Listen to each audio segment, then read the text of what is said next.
Welcome. I'm John Canopener. And I'm James Wang. And together we are Rock Hard. And today's a very good day. Hell yeah. So we're watching The Amazing Spider-Man 2 with you. Yeah. And before that, we're going to do the rest of our ranking. We dropped a top 5 of the movies we've seen so far in theaters this year.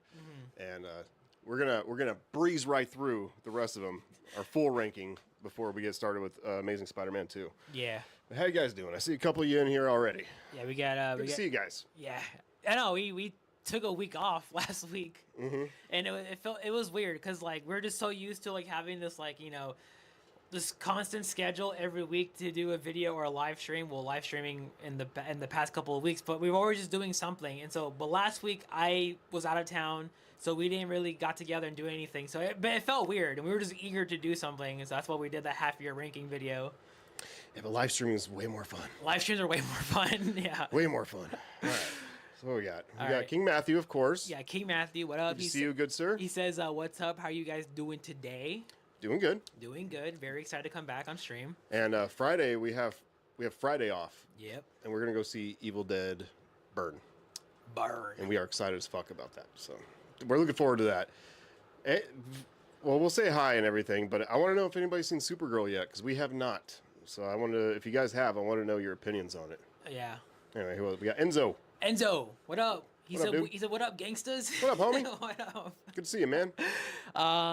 He also added real quick. He says, "I can't stay right now. It's been a rough 2 weeks. I haven't caught up on the Amazing Spider-Man and only seen half of the first one." Okay.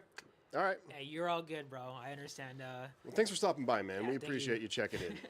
Yeah. Good to see you. But if you can, let us watch on your own time when you can, and then once you finish those movies, let us know, because we're very curious to know what you guys think. Yeah, since you're not going to be here, dude, I loved it. Yeah. It creeped up. I'm not going to say my whole ranking yet. We're going to save it. But goddamn, it creeped up on my list. I like this one a lot. Yeah, I know, surprisingly, on this last watch, because, I mean, I already said it before, like, growing up, I wasn't really, like, as interested with Andrew Garfield as Spider-Man and stuff like that, but with these past 2 movies, like, these were the 2 movies I was, like, very itching to see. I've said it before when we were doing Tobey Maguire Spider-Man. I was like, I was really itching to watch Spider-Man, and I was really itching to watch The Amazing Spider-Man, because it's one of like the most kind of like not forgotten, but everyone likes Tom because of recency bias, and then Toby because he's the OG, right? So it was kind of cool to go through these 2 movies, and it sucks we only got 2. They're not. They're good. But they're really good. They're good. Yeah, yeah. I don't know. Yeah. He's right in the middle there, so he's like the middle kid, just Kind getting of kind just of pushed out. forgotten. Yeah. But anyway. All right. Well, anyway, though. All right. Let's keep going. The things are flying in. Yeah, we're gonna try to kind of go through these already. But King Matthew said, "I ended up binging the first 3 Men in Black movies." Sick. Last week, because I kind of wanted to watch something different. They were pretty good. I did like Men in Black 2 a little more. Well, he liked Men in Black 2 a little more on this rewatch than I did the last time. Perfect. Dude, it took me forever to get around to the 3rd one. Yeah. And then when I finally saw it, I was like, oh, this kicks ass too. It was really good. You had Josh Brolin in there playing young Tommy Lee Jones. Yeah, it was great. I definitely want to watch those ones again. I've only seen the first one like the most. I'm not really too familiar with the sequels. I watched the Men in Black International, the one with Chris Hemsworth. That one was, I still forgot. I can't tell you a damn thing what happened in that fucking movie. Nothing of it here. Yeah. Anyway. And you want to go in conspiracy land? For the longest time, there has been reports of the Men in Black, real Men in Black that come and visit people that have been visited by UFOs or had alien experiences in some way. They get visited by these pale, tall, I think hairless, like no eyebrows and shit. And they can talk to you like telepathically and shit, and they talk to you about stuff. They're the Men in Black. They come in black suits, black hats. Yeah, and it's funny because it's always been a conspiracy that Hollywood will put a movie out so you think it's fake. The real story would be fake. So Men in Black, oh, goofy science fiction with Will Smith and Tommy Lee Jones, huh?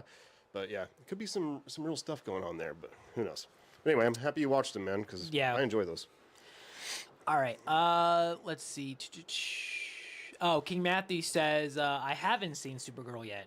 Okay. Okay, so we're not alone on that. We're all in the same boat. we haven't seen it yet either. Let's see. Enzo says, however, I want to say I really like Amazing Spider-Man. I like how Garfield plays Spider-Man. Same. I have a lot of questions because I don't know the comics very well. I'm the guy who will watch superhero superheroes without knowing the comics. That's me right here, man. That's kind of like where I'm at too, but like just within the past couple of years, especially with Superman 2025, like that was the movie that got me wanting to read comics and stuff, and I have been reading some like the most well-known stories. I want to start there and then kind of deep dive into some like niche stuff. But for the most part, I'm having a good time just reading some stuff that some good comics and stuff like that. Anyway, he also added, I love Emma Stone and thought she was good so far. Anyways, is her character in the comics? Why no Mary Jane? I'm just clueless. Yeah, so she plays Gwen Stacy, which is like another love interest of Peter Parker. So yeah, she is in the comics, but Mary Jane Watson is like mostly like the most popular love interest besides like Felicia Hardy and Gwen Stacy. There's other love interests for Peter Parker and stuff, but if I'm not mistaken, I don't know if Gwen Stacy was like the first though. That's why I'm like kind of like drawing a blank. I don't know if she's like the first love interest or was Mary Jane first or the other way around. I'm not too familiar, but yeah, she is in the comics for a minute. King Matthew said, I like her way better than Kirsten Dunst. Let's clear that shit up right now. Yes. Oh Comparing this to Tobey's universe, the little mushy love stuff and the turmoil that they're constantly in. Oh yeah. Andrew Garfield and Emma Stone. So much more easy to digest. You like it better, way better than the shit that they were pulling with Tobey and Kirsten. I think. Well, it's not annoying. No, it's like yeah. it's reasonable. Or like toxic or something or weird. Yeah, it's reasonable. It's reasonable. So like, I mean, we'll get there because there are multiple times throughout the number 2. This movie, this movie fucked me up. This movie does fuck me up. Yeah, especially this one. It's really good. There's some really good emotional beats. Something. Yeah.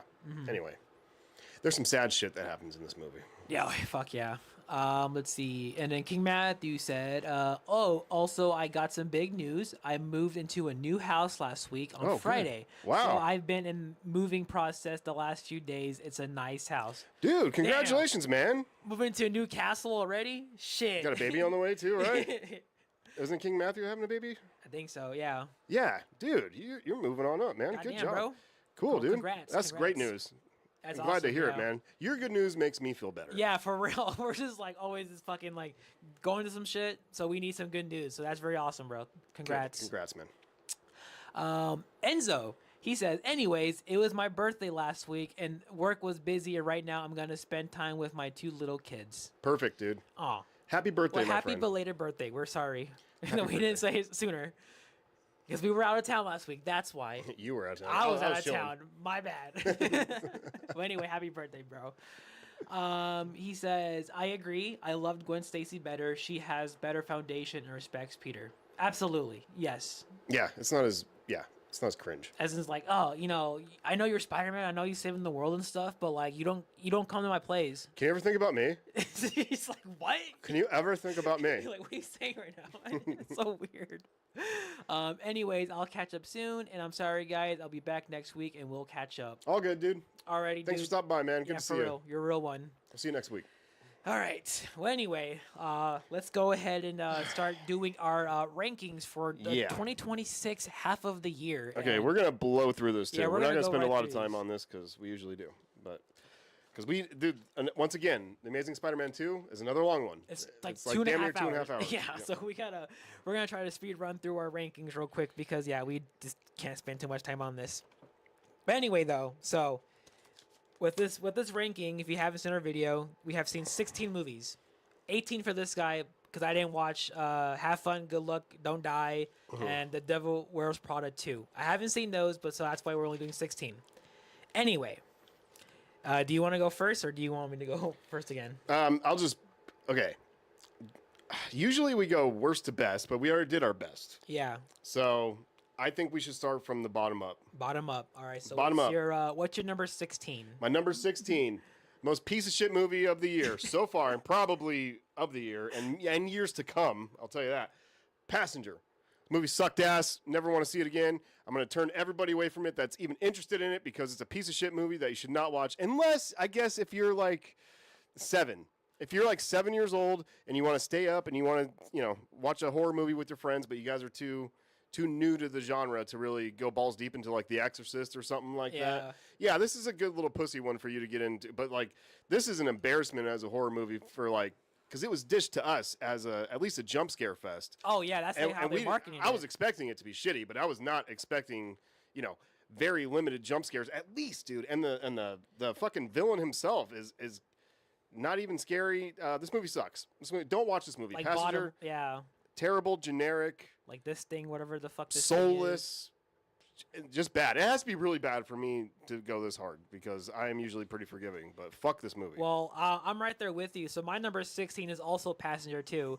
Again, just kind of like what you said. Like this movie, like really like marketed itself as like something like super scary. And then the trailer that we've gotten, like those two dudes like driving on the highway and stuff, and one of them has to piss and got out and come back and going through the cars like an infinite loop, and then that jump scare turn. Yeah. Like they played that the most, and that was like the coolest thing from that movie. Like, I swear to God, like, if you haven't seen it, I'm sorry, but, like, that was, like, the coolest thing from that movie was just that opening scene, which is very It's the opening scene, and you've already seen it in the trailer. So, I mean, it's extended, but... It's extended, yeah, but... Yeah, anyway. Overall, it's just boring, cliche, generic, don't really care about it. All right, number 15. All right. King Matthew said his number 16 is Scary Movie 6. I try to give it another chance, but it's incredibly boring in my opinion, so that's my number 16. Oh, okay, cool. Damn. Have you seen 16 exactly, too? That'd be crazy. That would be kind of crazy. Yeah. So, going on from that, my number 15 is the Mummy. Same. Yeah. Yeah, this was just another one to where it was like, when it first came out, or when we first started hearing like rumblings about like that Lee Cronin was going to do a Mummy movie, we covered this like last year or a year and a half ago, like on our live on our whatevs, like our podcast from like when we first started. We're like, oh shit, Lee Cronin, he was cool, he did some good shit, and now he's doing a Mummy, awesome. And we saw it, and it was like you're just a kind of a Sam Raimi ripoff, pretty much. Well, he did Evil Dead Rise, so like of course he has some like Sam Raimi isms to him, but then he tried to bring that over to the Mummy, which didn't translate very well. Like the two don't mesh very well. I think there's something there. You could have done something with it, but yeah, this ugly little girl just causing havoc. That's me. It was just gross. Like it wasn't scary, and the story was really weak, and they got you with the gross out stuff. Like that's what he was going for mainly in here. That's basically what I got from it. Yeah, that's pretty much it. How uncomfortable can I make you by watching somebody eat their own bile and stuff like that? Like, it was disgusting. Yeah, this overall... And not for me. Yeah. I could take some gross stuff to where it's comedic. Like, Send Help.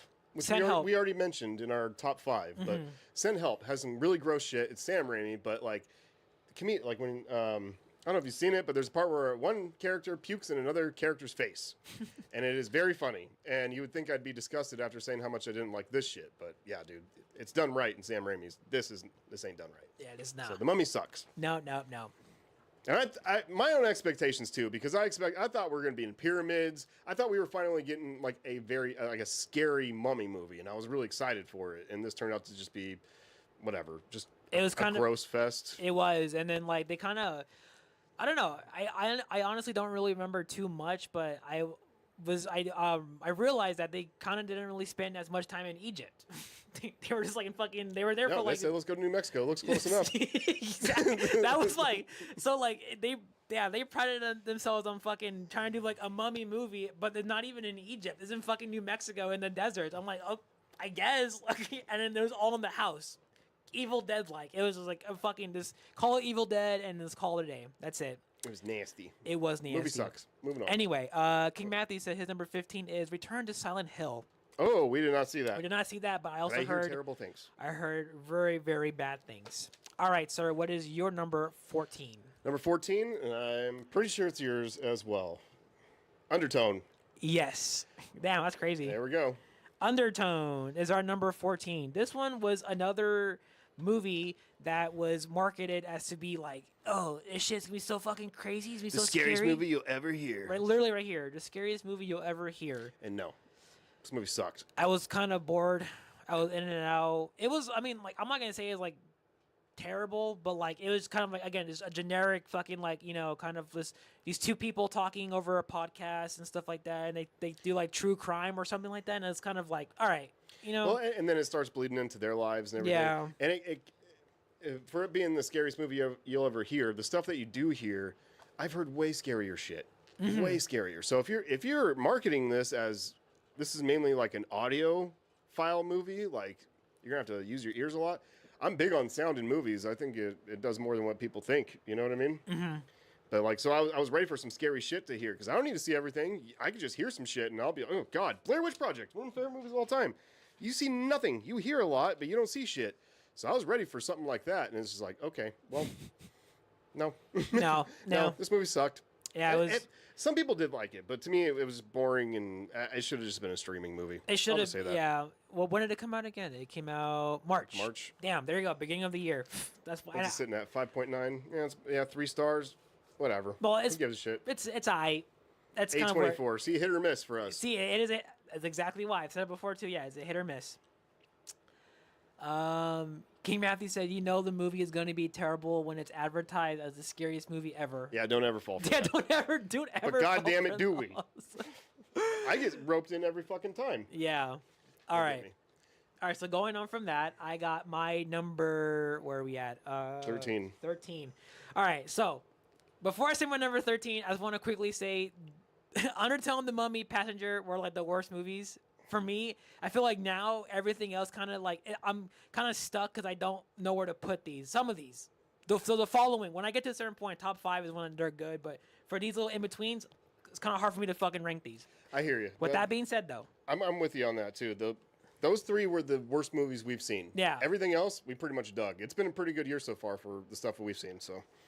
His 14 is Undertone too. Sick. Oh, cool. All right. So, with that being said, my number 13 is Scary Movie 6. Hey, so's mine. Are you serious? Oh, shit. All right. Well, again, what needs to be said about this movie? I mean, they tried. It was kind of fun to see a scary movie in theaters since I never saw one before in theaters. I grew up watching these movies. I love them. Except with the recent ones, like 5 was probably the worst one. 4, I'm kind of like, don't really remember. But the first 3, especially the first 2, is probably, especially the first one, is probably like, the ones I've seen the most. But yeah, so when I heard that they were doing a 6th one, like a long time ago with this picture dropped and everyone was like, oh, let's fucking go, right? Oh, we were so excited. So excited. And then the interviews, with Marlon Wayans, and, with him specifically, he was saying like, oh, it's going to be fucking crazy. We're going to cross the lines. They're going to offend so many people.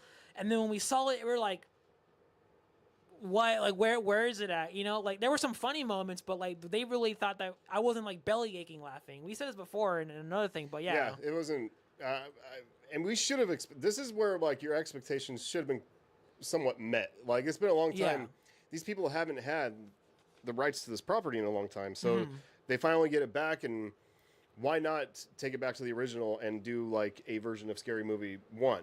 Yeah, that's what we thought was going to happen. You've had all this time and all these new movies to come out and everything, and you really don't have to do that much. You can just fuck around with the requels and make that like the biggest thing. And they kind of did. They used Scream 5 as like the main story, the plot to follow. Yeah. But, yeah, the jokes were hit or miss. Like you said, belly aching wasn't really there. There's some characters that I thought, like, why did you even have Greg back? Yeah. I love Greg from the first one, and he's finally back. I'm like, oh, shit, because he wasn't in the second one. But it was good to see him again, and he got killed so fucking quick. The ending kind of saved it. I did like the ending, too. They said, fuck you, like, we're taking our own franchise back, like, fuck you. Yeah, they're like, well, the kids, they're our kids. Passing no torch. She said, fuck them kids. Yeah. Yeah, so it was funny, because another, like, nice rug pull, you thought they were going to pass the torch, whatever, and like, nope, this is our franchise. Everybody did great. Shorty's Shorty, Ray's Ray. Yeah. I wanted more of Ray. I feel like Cindy nailed it. Regina Hall killed it as Brenda. She was my favorite. I think she's probably my favorite in the movie, too. And, yeah, good movie. But they could have done better. God damn it. Yeah. And I hope the next one, for sure, we're going to get another one. And I hope they listen. And don't be so fucking cocky about it. That's the thing, too. Yeah, they need to, like, just... Again, I mean, it's unrelated, but, like, James Gunn, just fucking stop hyping your shit up and just wait for it to come out. And then, you can't just say, oh, my shit's badass. And then it fucking sucks. And you're just like, Yeah, they just look stupid. Yeah, he looked stupid. King Matthew said, my number 13 is Disclosure Day. I gave it a chance, and it's just not my kind of movie. It's not bad, but it's also not good, which is why it's at number 13. All good, man. All good, brother. All Very good, dude. All right, dude. So what is your number 12? Your dose? My number 12 is a little film called Hoppers. Are you serious? Hoppers. Hop hairs. Well, I guess we'll talk about together because that is also my number 12. That's crazy. That is crazy. We have like so far the exact same ones. exact same list. Yeah, again, This movie's great. it is. Not great. I would say it's enjoyable. It's not like Toy Story level or anything like yeah, that. but it's a good Pixar film because lately they've been coming out. Besides like Inside Out 2, they just haven't really been having these heavy hitters like Toy Story or Cars or anything like that. So it's cute. It was yeah. It didn't. Not too emotional or nothing. I mean, kind of a little, nothing too crazy. The ending when we learned that Dave Franco was the main guy, like that was crazy, and his little robotic fucking scary face and stuff was pretty sweet. It's a cute movie. I'm not gonna say too much. I don't need to sell it. If you're into this kind of shit, you're gonna watch it. If not, then whatever. But it was a cute movie. it was again a very very very decent Pixar film that I would recommend. All right, going on from that. My number 11 is very unfortunate, but it's Primate.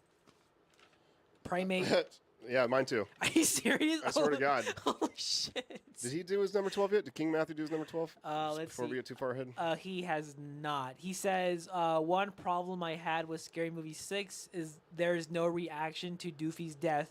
They just quickly ignored that, and also they don't touch on him being the killer in the Scary Movie 1 that much. Yeah, they kind of did. I did like his little get out of jail free card though when he was like, I got pardoned. Yeah, it was funny, and I think we said Regina Hall did the best, but Dewey was up there too. Yeah. Of like the best of the comeback characters and I wanted more with him. Maybe we'll see him again. Maybe. I mean, unless they do another one, they should just do that to where they just fucking, unless they want to have like a very like consistent story, but if they could just do each individual movie like its own thing, then I'm cool with that. They started that. I mean, Scream 2 had like people that died and came back. Ray was a killer in the first one, and now he's just a friend again. Yeah. You know, all that kind of shit. So Yeah. they don't really care. Yeah. His number 12 is Hoppers. Oh, okay. Look at that. We got that the same. Dude, we're pretty close, man. We are pretty close. All right, so I said that my number 11 was Primate. And again, I don't really have anything to complain about this movie. I actually like this movie a lot, but there are some other movies I would rather watch. But that doesn't mean I like this one any less. I am very impressed with the main actor who plays Ben, who is a guy in a suit. He plays a monkey really well. Very impressive. I like the final girl. I thought she was cool. Yeah, again, I really have like no complaints about this movie, but there are just other movies I would rather watch on this list more than this one. Great little creature feature. Yes. Just in and out. You wanted some quick scares like this. This had jump scares. I liked how there was a kind of like a John Carpenter's kind of vibe to it. Oh, like the music wise, and sometimes Ben was straight up feeling like he was Michael Myers. Yeah. Like stalking and like just hiding in the shadows. And then when he's raging, he's raging. It's a great movie, but it's like it's just a quick little creature feature. Yeah. The family pet goes ape shit. What do you do? Gets rabies. Yeah. Like what the fuck do you do? And I and mean, it's because it's more sentimental than that because it's not just a pet. It's a family member. Like, yeah. Us and chimps are like super related. It is. Yeah. and to see him like slowly change, but they did it tastefully though because they didn't let you get too attached to Ben before he gets rabies and changes. So. But yeah, I think because I feel like the more time you spend with him, you probably like, oh fuck, don't kill him. But he goes ape shit, and this is like the second I saw this movie 2 times, and 2 times I was like, you know what, I think I could take him on. Nope. No, he would fucking destroy me. Nah. So that was my number 11 as well. Alrighty, so what is your number 10? My number 10. We might be different now, because I think it's gonna be tough. Toy Story 5. Is my number 10. Toy Story 5. That is not mine. Okay, I knew we were gonna be different here. But it was a nice streak though. We had it almost like the same. Yeah, that was crazy. Just like everything else, like I was saying earlier, like these are all movies I like, so it's tough. This is really good. I am one of those people I think it should have stopped at 3. Yeah, I agree because we watched part 4 right before we saw this again, or saw this for the first time. And 4 was okay. You milked one more out, and you now you have a goodbye for Woody, and now he's gonna go rescue toys with Bo Peep, and he gets to live happily ever after. And then they get to go back to Bonnie and whatever. But then Toy Story 5 is like, what the hell are we gonna do now? And it's Jesse's story, and I dug it. Yeah, I thought it was great. I do feel like a lot of these characters got pushed to the side. But, you know, if you're gonna keep making them, at least make them hit me in the heart. And this one hit me in the heart. Mm-hmm. So. Oh yeah, that's there was plenty of moments where I was like kind of like choking up, like, yeah, try not to cry. Challenge. Yeah, this movie does get you. Yeah. And how you can. It wasn't just toys against tech. Toys are always going to be the better one. Like, yeah. It was a nice middle ground with like those new and advanced buzzes coming together. If you've seen it, it's just King Matthew in here. Yeah. Yeah. Wink, wink. It was a nice way to blend both worlds and be like, look, we can coexist, kind of. And that was like the issue or like a concern that people had too, because they were like, oh fuck, like it's the generic story, like tech versus toys. But yeah, they did it like such like a beautiful mesh. And yeah, it has some common ground. Yeah, that was kind of cool. And then what's Jesse's person's name? Emily. And the whole, I'm not going to say it just in case some of you haven't seen Toy Story 5, but that stuff with Jesse and Emily in the past and what she really did. What's on that tree? Start crying. On that fucking tree. Fucking tree, bro. King Matthew says his number 11 is Masters of the Universe. Oh, Masters of the Universe. And his number 10 is Mortal Kombat Dos, which we haven't seen yet. We were planning on to see that shit. We haven't seen either of those. We haven't seen it, though. We have to, though. Yeah, we have to. All right, so that was your number 10, Toy Story 5. Yep. All right. Well, my number 10 is dun dun dun dun. It's the Bone Zone. Bone Zone. Yep. 28 years later, the Bone Temple. I was kind of conflicted because I mean I'll get it. I'll get there when I get there with my next part of my ranking, but I was tossed up between this movie and the other one.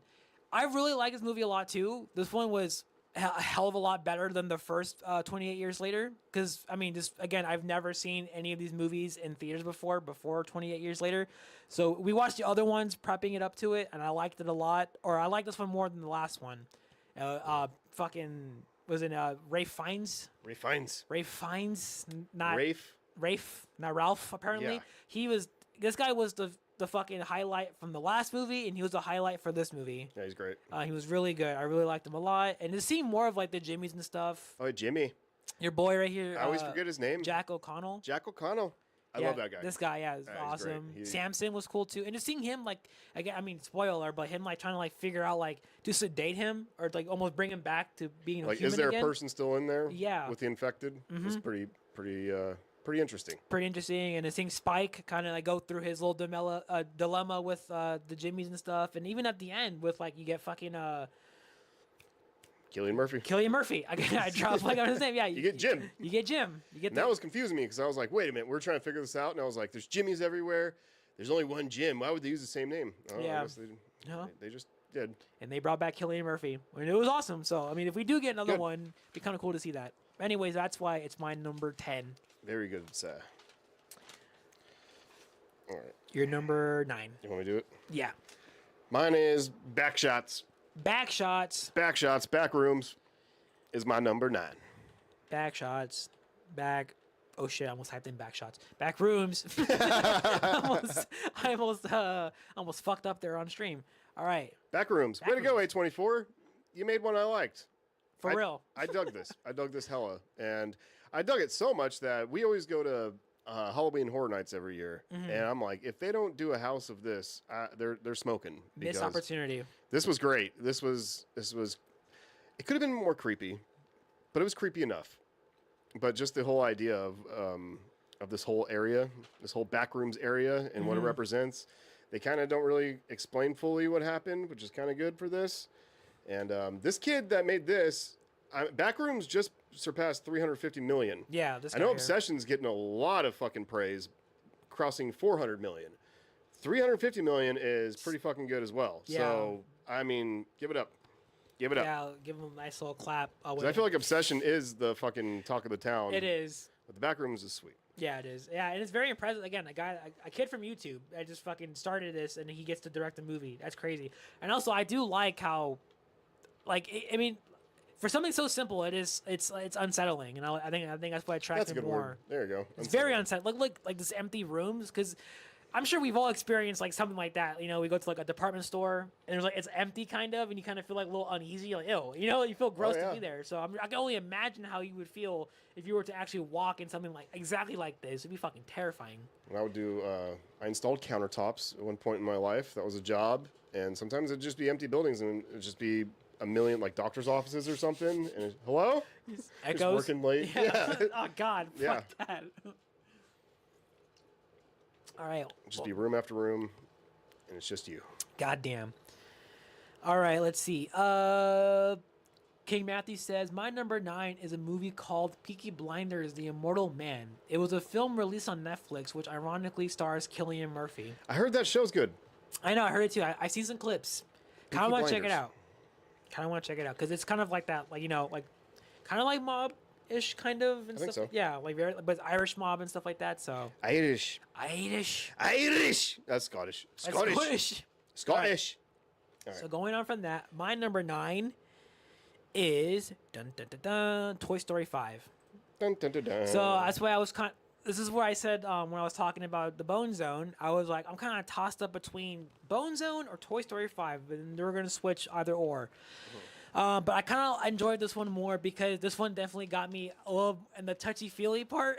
Touchy-feelies? like this part, like this, like again, like I don't want to say too much for those who haven't seen it yet, but yeah, this movie definitely got me emotional, especially for someone that who has seen, you know, since the beginning, since the first movie and stuff like that, and it's kind of growing up with this. And it is also crazy to think that we're on the 5th one, which is fucking crazy. And again, I'm just like what John said, I am also there to where I'm like, it should have ended after 3. But for what this is, again, kind of concerned with the generic story, but at the end of the day, it kind of paid off because it was great. It's kind of like Scream, to where there's not really a bad one yet. Or to us. We know, guys, we know. But like, to us, there's not a bad Scream yet, and I feel like Toy Story, there's not a bad one yet. There's better ones, but there's no bad ones yet. Yeah. Which is good. All right. Alrighty, so that's why Toy Story 5 is my number 9. All right, and we're going to speed it up a smidge here because we got to get this movie going. Yeah, for sure. Okay.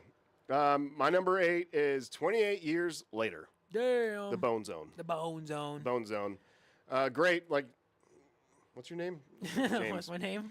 Well, James said, the most interesting person was the doctor, Ray Fiennes, in the first one. Mm-hmm. And we wanted more time with him. And then thank God we got to see pretty much a whole movie with him. And, this is what I was looking more towards when I heard that 28 Years Later was coming back. Mm-hmm. I thought like, oh shit, we're going to see some really interesting stuff. And when we got the 28 years later, I was really disappointed because I was like, okay, this looks like fucking The Last of Us and every other Walking Dead and just like every other survival zombie show we've ever fucking seen. I'm like, and there was some interesting shit, but like other than that, like this guy was most interesting and they barely showed him at the end. And then we finally get to, see what he's all about, and it was super interesting. It was way. I would say it's better done than 28 Years Later, and I hope that they keep this momentum going. I hope the next one is better than this, and I'm looking forward to it. But. And maybe wrap this shit up. Answer the question: can this shit be cured? There's kids walking out there that are cured. Yeah. That were unaffected. So did we study their blood? What happened? For real, I know. It was 28 weeks later? Yeah, 28 weeks later. Anyway. All right. Going on from that, my number 8, King Matthew said his number 8 is Toy Story 5. Okay. So we're right around there. All right. So my number 8 is The Mandalorian and Grogu. Mandalorian and Grogu. Mandalorian and the Grogu. I struggled with this one with my top 5. I felt like it should have been there, but I was like, ugh. Yeah, I know. I'm right there too. Like I really wanted this to be my top 5 because we're defenders of this movie because I guess no one really liked this movie for some reason. It's so weird. Like I can again, this is like one of the movies where I'm like I could see why people had problems with it. I understand, and I see you, but also I'm just like it's not really that fucking bad. Like the show alone, again we said before, but the show is fucking good ass quality, You fucking love Pedro Pascal. You love Grogu. You love the expanded Star Wars universe. Like, it hits all, for me at least. Then again, I might be just a casual Star Wars fan. I'm not fucking diehard like that. But it kind of hit the points for me. This movie, with this movie, I kind of liked it. I kind of liked what it kind of gave us. And you saw fucking Grogu being more of an independent person and relying on when he takes care of Mando, dude. Yeah. That was the sweetest. I love this movie. This is a great movie. I do. I really like this movie a lot. But I was just struggling to keep this in my top 5. But there are other movies I liked before this one. Yes, does it feel like 3 episodes smashed into one? Sure. Sure does. But when I got to finally see this on the big screen, I was a happy boy. Yeah, I was so happy. I was a happy lad, you know? Mm-hmm. So, I dig it. But that was my number 8. That was your number 8? Yes, sir. Okay, number 7, Disclosure Day. Disclosure Day. Disclosure Day. Yeah. Disclosure Day. Yeah. I dug this. I dug this hella.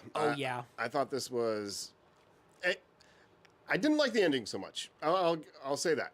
I didn't like the ending so much, but everything leading up to there was incredible. Mm-hmm. Especially... Oh, you did see Disclosure Day, King Matthew. We will talk about it a little bit. But that little device thingamajig, when she's holding it and everybody disappears. Yeah. Like, you can do anything with this thing. It's like a very powerful rock or something. Yeah, I want to talk about that part because I'm not hearing it mentioned anywhere. But like, I don't want to ruin it for anybody. But you know what I'm talking about, King Matthew. Shit like that was impressive as fuck, and just like how this was already planned out. I have questions about what's the guy that was setting everything up. Oh, this guy right here. I have questions about him. Oh shit. I know. Well, I keep saying we're gonna blow through this, but like. This guy? Yep. I had questions about him. Like, I know he worked in the facility or whatever, with Colin Firth and shit, but he seemed to be so knowledgeable, like almost like he was influenced by aliens, or maybe he was an alien or something like that. Or something, yeah. I felt like there was more to him. But anyway, yeah, this movie's great. It's a Spielberg movie. You know it's going to be at least entertaining, and...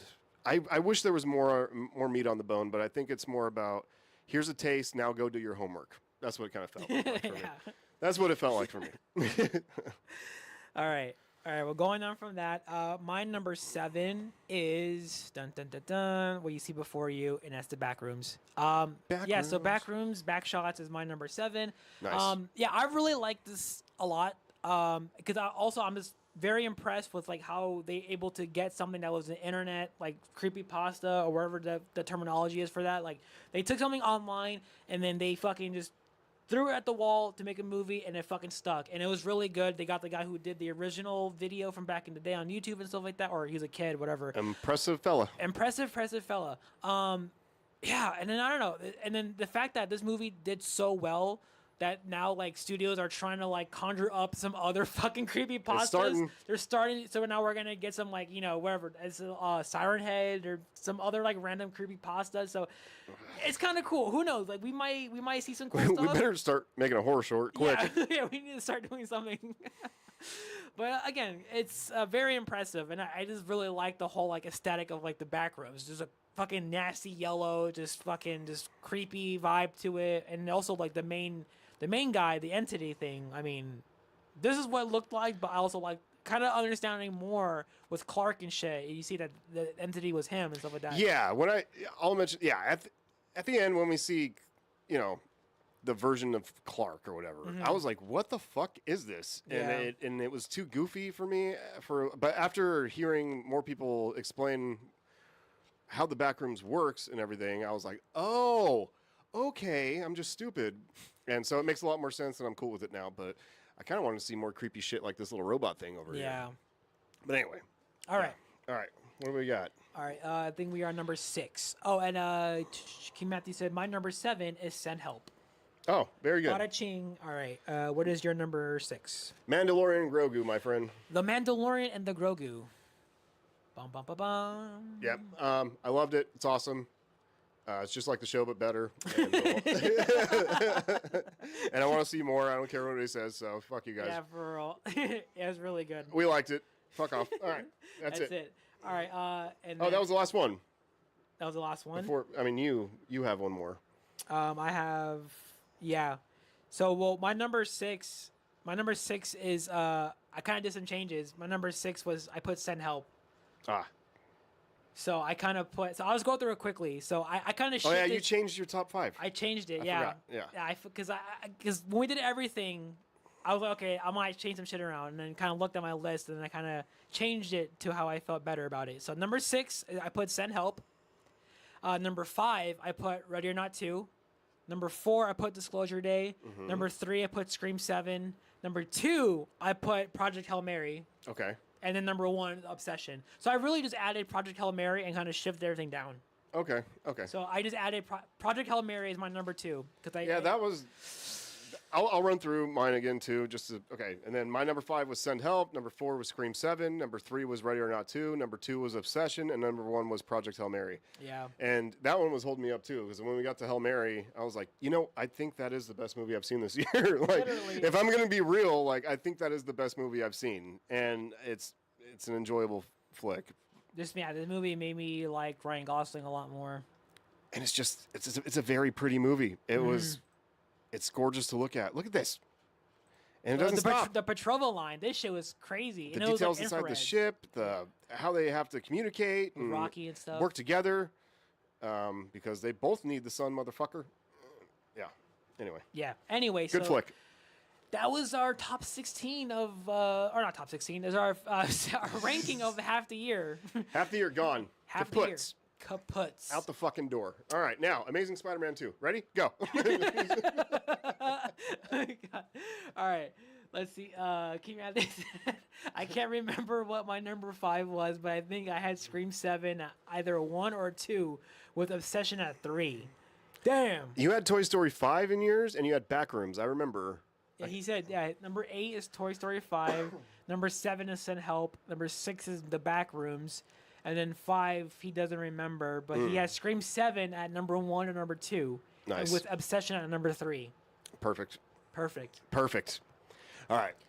Has everybody got their Amazing Spider-Man 2 ready? I know, I'm just kind of like pushing us through, but... Yeah, we got a long movie ahead of us for now. Got to. And we'll still chit-chat, because I'll tell you something. I had an idea for the new Brand New Day movie of what could happen. And I got a couple of them. I got quite a few. And we've been tinkering around, like, should we make a video or not? And all this shit. And today I saw something that I mentioned to him posted in another video. And I was like, fuck. So when we start this movie, I will explain some theories that we have. We're not going to do full videos on it, but we'll get them all out there so they're out there. And I don't have to worry about anybody swooping them up. Because, goddamn, that broke my heart today. All righty. All right, you ready? Yeah, we're going to go ahead and start watching this movie. We will start in 5, 4, 3. Are you ready? Yeah. 3, 2, 1. Okay. All right, we're playing it now. All right, do we have subtitles on? I believe so. I believe. Audio option, subtitles, English. English, please. There we go. All right. Okay, and yeah, dude. We got no sound. We watched this yesterday, and yeah. All I can say is that I like this one a hell of a lot. Oh yeah, I definitely have a lot more respect for it. I think we need to just rewatch some shit, because I get it. People can have their own opinion, but I'm just like, just give it one more shot, and then maybe, because I don't know, because again, I wasn't really the biggest fan of this movie, and also I've just heard so much shit about it. Like, this is like the worst Spider-Man movie of all time, and watching it yesterday, I'm like, I don't know. Like, I was like waiting for the moment where it kind of sucked. There are some moments where it's like, come on, but very little though. Very little. Yeah. That I was like, okay. Like one of the things I remember when this movie came out, one of the big fucking things was that Electro was blue. Mm-hmm. I think it looks cool as shit. I didn't know who he was. I was never attached to that character, so I didn't give a shit. Mm-hmm. And I think it looks cool as fuck. He does look lame when he gets like the leather suit with like lightning bolts on the side. Yeah, it's corny. That was pretty gay. Yeah. So I can understand that, and then I know you didn't like the Goblin that much. I think he's cool. I think he's fine. It just kind of seemed like there's like a lot of a comparison I keep hearing is that this is like the Spider-Man 3, because they just kind of added. I feel like, and then they kind of added Goblin towards the end, him as a villain. I feel like Electro was like the main guy, like, and then they kind of just, all right, let's see if we can just toss in some Green Goblin shit. Maybe you could have had him like transform at the end, leading into this, and then you're like, oh shit, Goblin's coming. Even all this backstory with Peter Parker's dad. Oh yeah, and kind of seeing some puzzles being finally put together. It was well thought out. They had some kind of idea where they wanted to go. Mm-hmm. And once again, the set pieces in here are great. They're beautiful. They're very comic booky, but not too corny. Mm-hmm. Yeah. Andrew Garfield, fuck, man. might be my favorite Spider-Man. I think he sells it so well. For real. Even in this movie, too, he enhanced his New York accent. Big time. A little more. We noticed that in this movie, he had a more better New York accent than he did in the last movie. So it's kind of awesome to see. King Matthew said, if Brand New Day is the end of Tom Spider-Man, do you think MJ dies? Maybe because something major happens to someone in Spider-Man's life and amongst all the trilogy so far. I don't think he's going to die. I don't think he's going to die, but... I'm hearing that, but I don't think so. I think he might... Okay, going on with that theory that somebody posted today that was mine. I was talking to this guy about, like, okay, we're seeing the promotional shit, and we're seeing, Tom wearing what he's wearing, but Zendaya is wearing black and, like, white webbing and stuff, very Venom looking. And everybody was like, oh, Venom's going to be in this movie because they're wearing the colors or whatever. I'm like, she's wearing it. She's wearing it mostly. Mm-hmm. And that would pull the rug out from people if somehow Venom attached to her. And nobody remembers who Peter Parker is, but that little piece of symbiote jizz that got left behind when Tom Hardy's Venom came over for a second, that piece remembers who Peter Parker is. So could that be how Zendaya, MJ, remembers who Peter is? Mm-hmm. Or at least he could tell Zendaya, like, you guys were together and all this kind of stuff. And she'd be like, oh, no, it makes sense. Oh, my God. No or something. Way. But then you could have her maybe take the Venom suit and help Peter kick some ass or something. Give MJ something to do. I don't know. I know the nerds wouldn't like that. But to get the suit off of her and onto Tom, like people want, maybe he can, like, say, okay, I'm what you want. Just fucking take me. And then he gets devoured by the Venom suit. Mm-hmm. Another one. Okay, so that's that one. Another one is there's some reason why Peter has these organic web shooters now and shit. It's weird. Mm-hmm. You could say maybe it's because the spider is special and the spider that he got bit by, and maybe this is like a phase with that type of spider that he's just going to naturally go through. Or this is why I'm always worried to, like, dive into theory stuff with Marvel shit and comic shit because I'm not well read on this, and so I'm just guessing. If I know these motherfuckers are connected. When you see Peter when you see Tobey Maguire's Spider-Man come through the portal in No Way Home, he says, I don't know why I'm here, but I feel like your friend needs my help. Like, he can sense from another fucking universe, which is pretty trippy. These guys are connected. I'm wondering if some of Doomsday is happening at the same time or prior to Brand New Day. Hence why we've heard that Tom Holland is not going to be in Doomsday. Mm-hmm. And we hear that in the opening of Doomsday, spoilers maybe, I don't know, this is just a leak, might be true, might not be. We heard it kicks off in Tobey's universe. And that X-Men, or Wolverine and Deadpool are over there trying to blow up that universe so their universes don't collide. The X-Men universe and Tobey's, which would make sense of why Tom Holland's isn't there because he's dealing with shit. They're on two separate units. He's not even connected. So this could be going on at the same time. If Tobey dies over there, I wonder, he sacrificed whatever. He dies trying to save his own universe. I wonder if through whatever connection that these Peters have, I wonder if Tom Holland can absorb Tobey's powers. Mm-hmm. And I wonder if that's what's going on. Because even in the new TV spots and say, you hear Tom Holland's Spider-Man mention that, like, oh, these organic, I can do this. Because Peter too had him and he was cool. You're cool. I can do it. And he's, wow, and he goes flying. Yeah. But he mentions Peter too. And then I'm starting to realize that he has a lot more Andrew Garfield isms too. Like, he's being a lot more shit talky and everything. Yeah. I don't know if he's just adopting their personality. Like, those were my big brothers, kind of. So I'm just, like, going to do what they say, and I'm going to try to be more like them, because his suit is a blend of Tobey's and Andrew's suit. Whatever. But anyway, the main thing was, I wonder if if Toby dies, I wonder if that's why Tom Holland is getting these powers.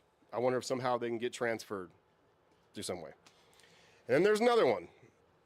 So in the trailer, I don't know, we might have to look it up at the end of this or something. In the trailer, you see like Punisher in the street, and then you see everybody around Punisher get like hit with this clear bubbly shit, and it looks like some kind of sound wave or something. It looks it's not spot on, but it looks oddly familiar to Sue's ability, Sue Storm, her abilities, her little bubble shit. It looks fucking very similar. And at the end of Fantastic Four, in the post-credit scene, when you see, you know, everything's honky-dory, it's 4 years later, and Sue's at the house with Franklin. She goes to get another book, and she comes back, and she hears a sound, and Doom, or who we think is Doom, has Franklin. And Franklin's like looking, trying to grab his face or whatever, and you see her light up her bubble shit. Right there. I don't know if Doom is going to explain to her, like, yo, this is happening right now. Like, there's going to be an incursion. I need you to get to this universe to stop it. And I'll tell Reed, don't worry. That could happen. Or maybe he's using Franklin as, like, a ransom kind of a thing. Like, because she loves her kid. She almost died for her fucking kid in the movie. So they've already established that. She will do anything to save her kid. Would you go fuck up a universe, or maybe go get someone on that universe that Doom needs you to take care of before he comes, or something like that? Sue could be getting used by Doom. That's what I'm thinking. Maybe a spell. I know he's into magic and shit. Maybe he can fucking get in her head or something like that and go. I don't know so much about the jumping from mind to mind thing. I don't know who that is, because I really don't. It could be Jean Grey. Sadie Sink could be Jean Grey, but I'm so sick of fucking hearing that because I don't want it to be. Like, I'm like, there's so many other people you can use, you know? Yeah. Like, and there were some other like fake leaks that had like specific characters that kind of has similar, you know, powers as Jean Grey or whatever, but those turn out to be fake anyway, so we don't know. But yeah, like I just also wouldn't want it to be like exact, because it's like no fun if we just guess it off the fucking bat and then we go and we people expect it. they're talking about it like it's written in the Bible or something. Like, this is Jean Grey, this is it, you know? And it's like, no one said it is. And I don't know. I was on the team that it was Jean Grey and Scott Summers' daughter. And somehow she came over. I was thinking she could have come over when in No Way Home, when the universe was splitting open, and you saw all these things coming through. I mean, we had two Spider-Man come through, and we had all the villains come through. When that was breaking apart, and Doctor Strange was like, we gotta do something, motherfucker. I can't hold it, you know?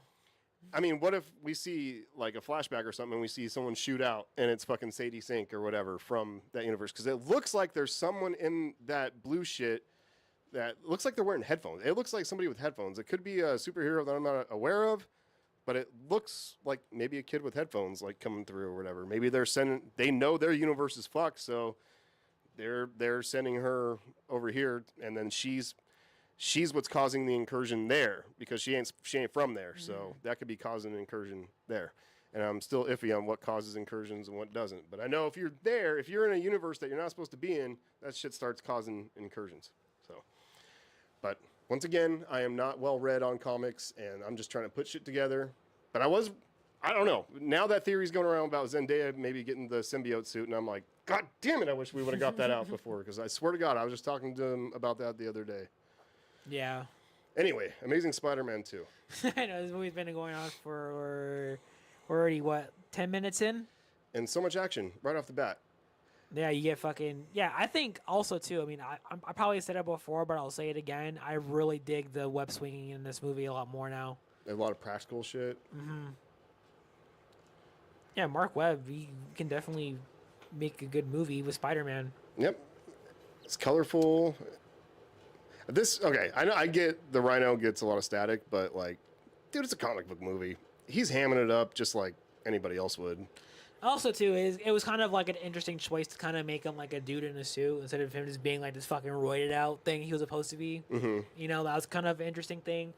I know for like Electro, his origin in this movie is like not what it is like in the original comics and stuff like that. He kind of in this he falls into a vat of eels, and then in the comics he gets struck by a fucking massive lightning bolt because he's like a line repairman. Oh, okay. And then he gets struck by a lightning bolt. Okay. So either way, he gets electrocuted.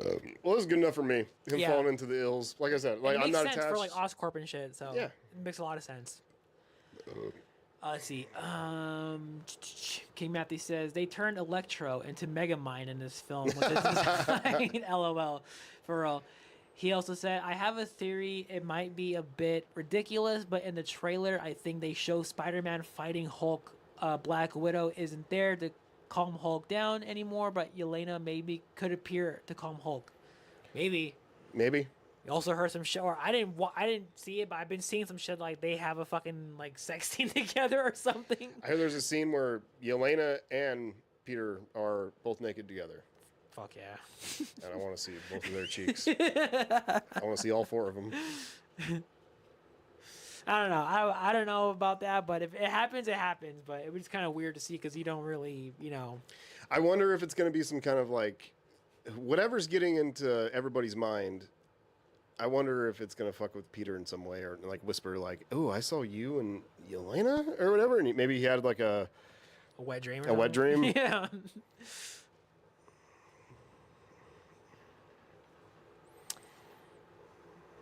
Ooh, yeah.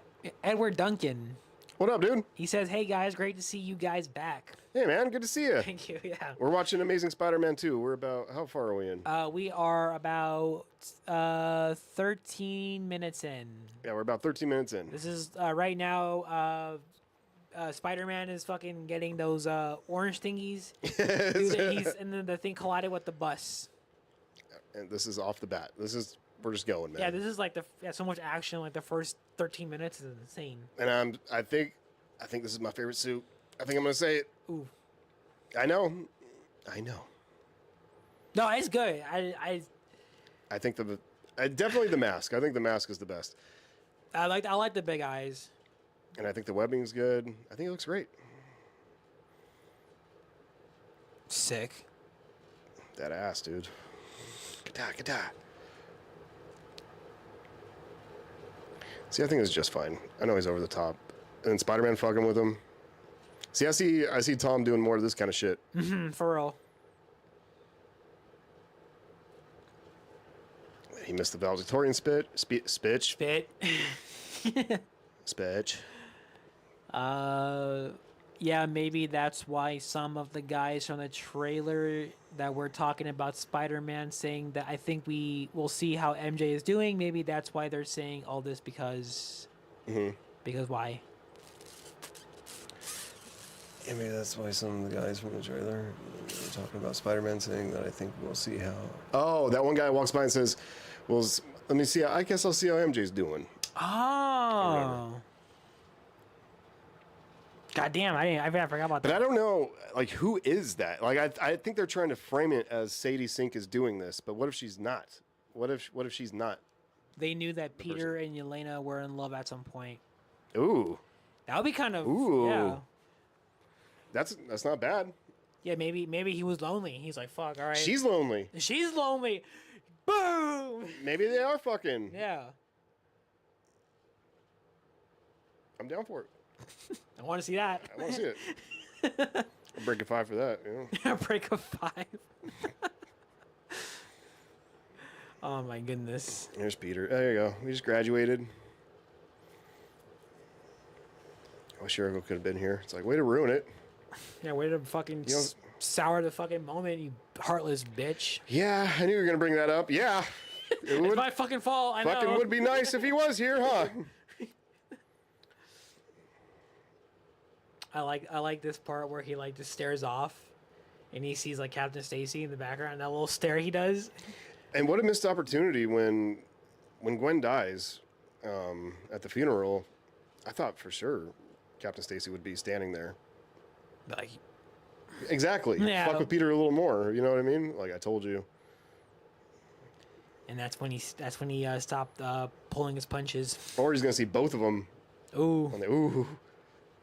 I'm sure that would have happened in the third movie, because especially with the ending of this, like they were teasing a Sinister Six, but just never went anywhere, unfortunately.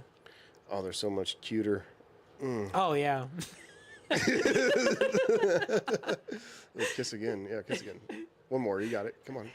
Oh yeah, made her fucking cross-eyed. in the storage closet. Yeah. Yeah. I'll show you guys when it comes up. We paused it, jerked off. All right, this part right here, where he's like staring. His face is so funny. He's got a little bit of underbite going on. He does. Little Beavis mouth going on. Damn. They brought him back. I wonder how much he got paid just to come back for this movie. It was probably in his contract. Oh, like for how sure. Jamie Lee Curtis had to come back for Resurrection. Yeah. It's like, sorry, bitch, you signed. And Steve. God damn, this thing's rocking my world. It's probably why I'm talking so fast. Oh, bangs. A little bang. In Tasm 2. Even this right here in this little Chinatown area. Are you breaking her heart? But look how, like, just the set alone. Just look how you got a lot of reds and greens, and it's vibrant. It's comic booky, but not too much. He's gonna break her fucking heart. But it's not annoying. It's not annoying. He's like, God damn, I see your dad everywhere. Yeah. It's like, even when the guy dies, I still have to be scared of him. It doesn't. There's no. There's nothing that says how much he got paid just to come back for this. Oh. So it probably wasn't his contract. He probably just paid him before. I thought it meant you love me. I do love you. It does say that. I love you.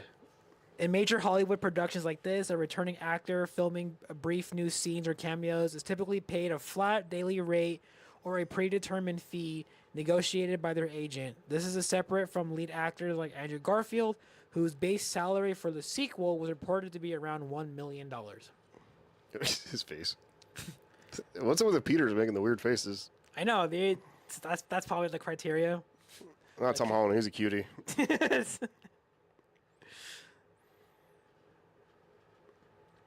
Isn't it nice? Their little relationship.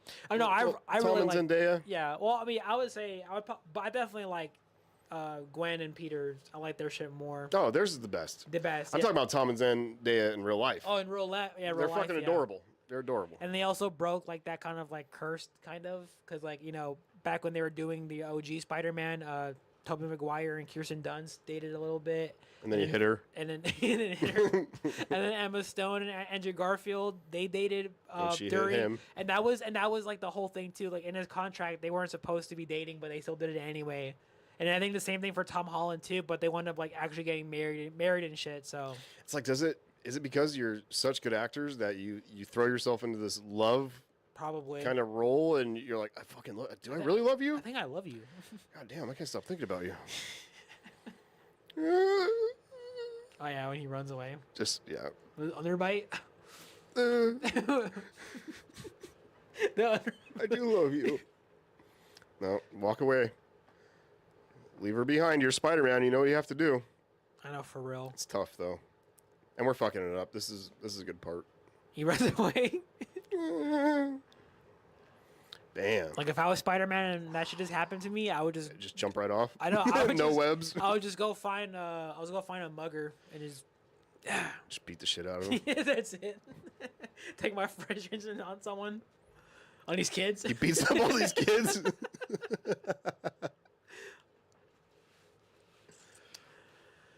Let's see. K. Matthews said, one of my hopes for Brand New Day is for them to finally at least touch on Tom's Peter's Uncle Ben, at least briefly, because him not being introduced or at least mentioned in the last three is kind of intriguing. I did hear something kind of cool, theory-wise, that the Hulk might have been responsible for Ben's death, Uncle Ben's death, and like some kind of destruction that he was causing, like something fell on Uncle Ben or something like that. And that could open up some wounds. That would be kind of crazy. And Spider-Man just being Spider-Man.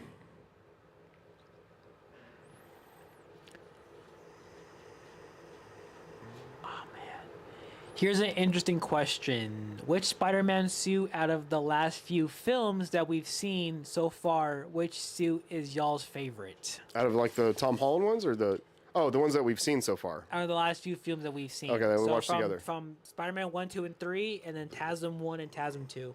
TASM. TASM. 2 is my favorite. I'm just gonna say it. I'm gonna say it. I like it. I know, I'm torn. I'm really torn because like the fanboy in me wants to say the web suit from Sam Raimi, but dude, yeah, I think I'm right there. I might say that the Amazing Spider-Man 2 is probably my favorite suit so far. Oh no. I know. Oh no. I think it's when you just give this a real honest watch. You're like, you know what? Yeah, you know what? Perhaps I treated you too harshly. There's a lot of cool shit, and maybe we're doing it right by watching the Sam Raimi ones first, and then we get a new taste. Yeah. And we're open to it, and it's nice. But yeah, the suit kicks ass. It is, and also I think also like his build too, like Andrew Garfield's build, like he's very taller and slender, yeah, a little slanky. So like it kind of works well. That's kind of what Spider-Man is. He's just very skinny, but he's fucking powerful as fuck. Yeah, he doesn't really have to be jacked. He's just because he's strong no matter what. Yeah, he's gonna like lean. I mean, he's hot. You know? What about yours? What's your favorite suit, King Matthew? And Eduardo. Edward. I don't know. I think I do that every time. Yeah, what's your guys' favorite suit so far? Eduardo. What? Yeah, that was funny. What? There's some good comedy in here. At any moment she can just like go off and just rip off the covers. Like, what's stopping her? I'll just put my dick in my hand real quick. It's like, yo, what are you doing? Try to tell you.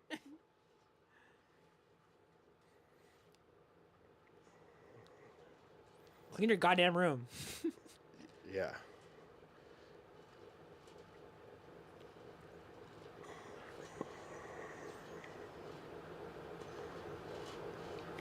Pizza Parker. I like the Raimi trilogy, but the whole MJ Peter relationship in that trilogy was annoying. So far, the TASM films do the relationship between Peter and Gwen good. I think so, man. I think so, yeah. I think they're better. No, I'm just kidding. I think they're better too. I still like the original. I still like the Raimi trilogy, but goddamn, like, there's just so much to like about this movie. Here's Electro. There's Max. Thinking he's best friends with Spider-Man.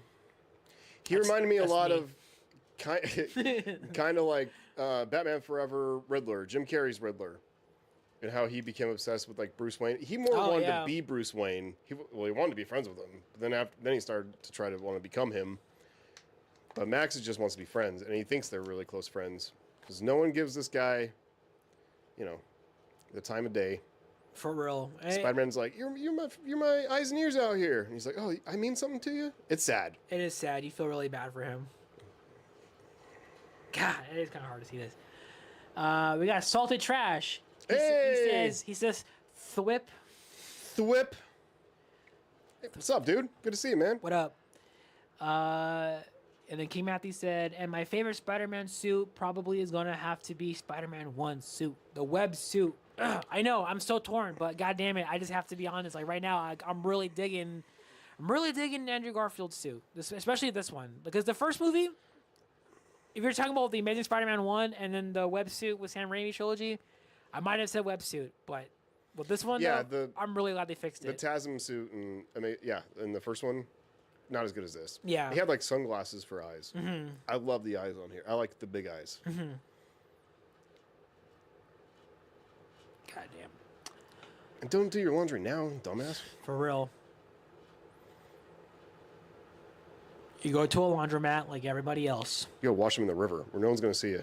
I know, with the little... In the middle of the night. Yeah, for real. Oregon Trail. Let's see. Edward says, here's a good idea of who I think the mystery villain is going to be in Spider-Man Brand New Day. There is this villain in the comic books called Kindred. He's a villain who his true identity concealed, making the reveal itself a center part of the story for his introduction. Okay. Ooh. Can he like jump through people's heads and shit and like make them do stuff? Let's see. I kind of want to see now. Kindred. Because I think they're trying to frame Sadie as the big bad here, but I don't think she is. No, I don't want her to be Jean Grey. She probably is. But I'm hoping she's not. I think that's gonna be the case. I think like because again like the guy who's playing like Metzger, he's like a guy who's like anti-mutant and shit. So I think he's gonna try to paint her to be like the fucking bad guy. But there's gonna be a real bad guy. Yeah. Who he's talking? Who do you say? Kindred. Kindred. Kindred. It says ooh. I don't know if this is it, but it says Gabriel Stacy is a Marvel Comics character, the clone son of Gwen Stacy and Norman Osborn, and the twin brother of Sarah Stacy, who ages rapidly due to his father's DNA. He is known for becoming the supervillain Grey Goblin, adopting the identity of American Son, and later sharing the identity of Kindred with his sister, often seeking revenge on Peter Parker.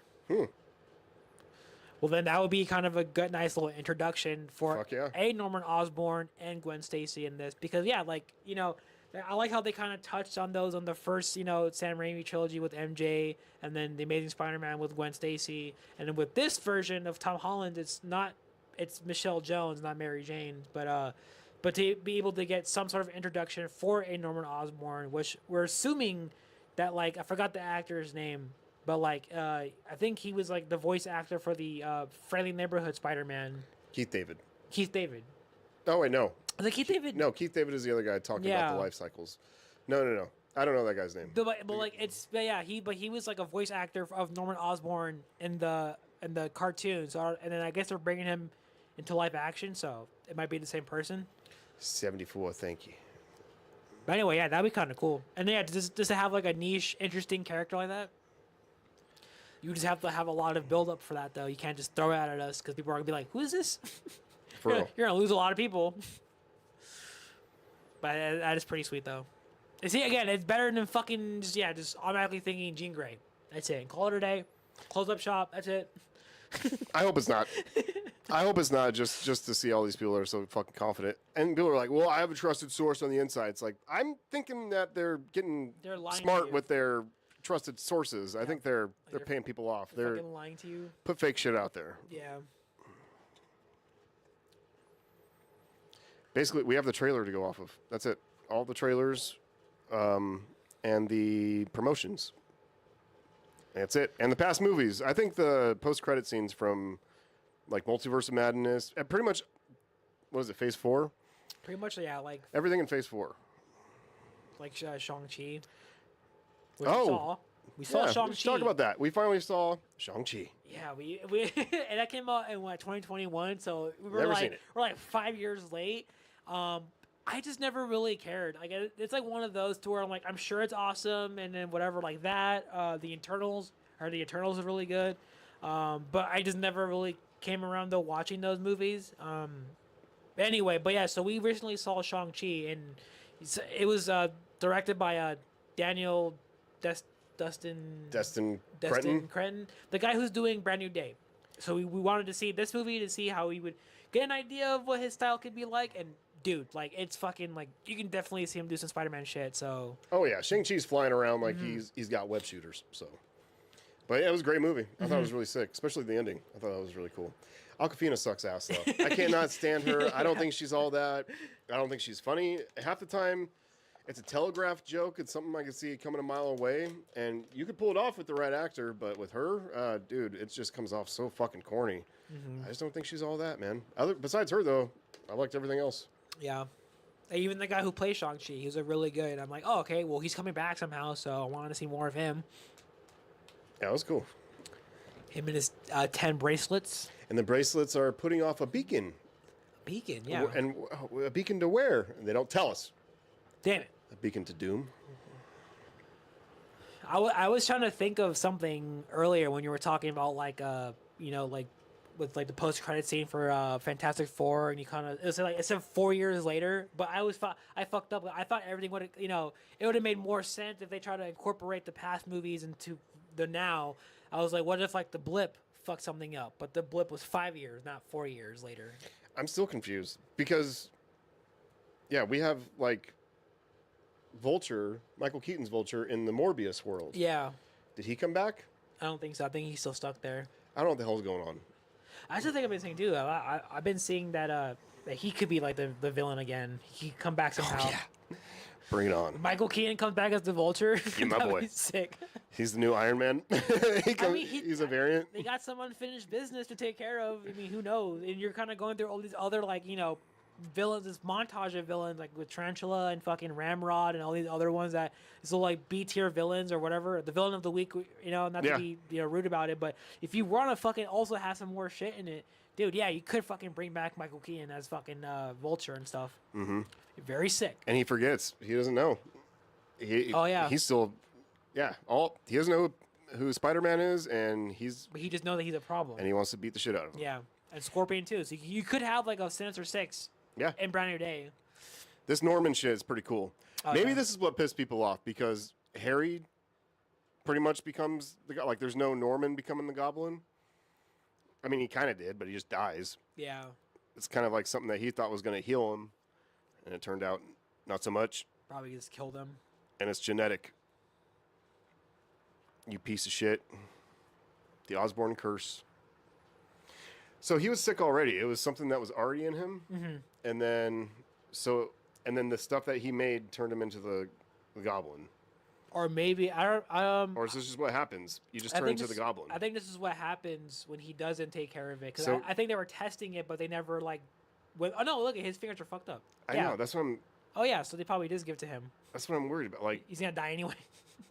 Is it in them already to be goblins, or is it because of that stuff? Because he starts getting gross skin and everything, and he doesn't have anything into him. Except maybe that's what it is. Unless he had Harry before he made the stuff.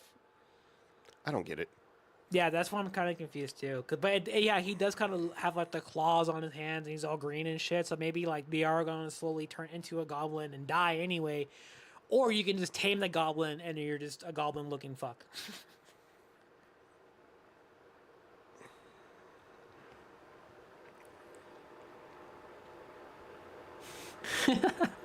King Matthew said, Aquafina was already setting herself up for failure by giving herself the acting name that's similar to the water, LOL. I know, my name's going to be Dasani. Dasani. Mine's Crystal Geyser. Crystal Geyser? Hi, I'm Evian. That kind of sounds like a real name. Evian? Evian. I'm Fiji. Fiji. Let's see. Edward says, it could be either him or it could be another mystery villain known as the Rose. If you don't know who the Rose is, he is a mysterious villain from the comics whose secret identity and crime network is creating the detective-style plot, which could be the reason why are so many crying bosses and crying villains in Brand New Day. Okay. Interesting. The Rose. Very good. He's done his homework. I know. Yeah. Edward, you sly dog, you. I know. Might need some more of your expertise, sir. Well, Dylan, you stay here. There's a current flow problem in the lab. Why don't you take a look? It's my birthday. Everyone else is leaving. Why do I have to stay? Because you're special. I mean, Mr. Smythe, happy birthday, fucker. I'm gonna fucking punch you in the fucking face, dude. Yeah, go ahead and get your revenge, Max. Fuck all these people. Yeah. Go ahead, take a little dip with the eels. The eels. The eels. Eels. Eels. With the eels. Goddamn, I got a fucking sweater in my arms. Like, I was showing off the camera like, like green steam going over it. Let's see. Spoilers for the game, but I want to say they used the same storyline for the Spider-Man 2 game where Harry is sick, but instead of becoming the Goblin, he becomes Venom, I believe. No. You are correct, sir. Oh, yeah, you played that. I did. I have played it. I'm still like in between, but I already know what happens, but I'm just still playing it on my own time. Yeah, so they did adopt that storyline for Harry too, to where he's like sick. They kind of teased him at the end of the first game, and he was like, in a vat. And Norman was there, and he kind of like they teased and they showed fucking Harry in the fucking vat of green shit. He's there because he is dying, and they want to find a cure for him, and that's why they brought the symbiote because so they thought they can help him. Okay. Mm-hmm. And he does become Venom and shit. Go ahead, just put it back together. Don't be a bitch, man. See, I thought it was cool. Apparently, no one likes that game.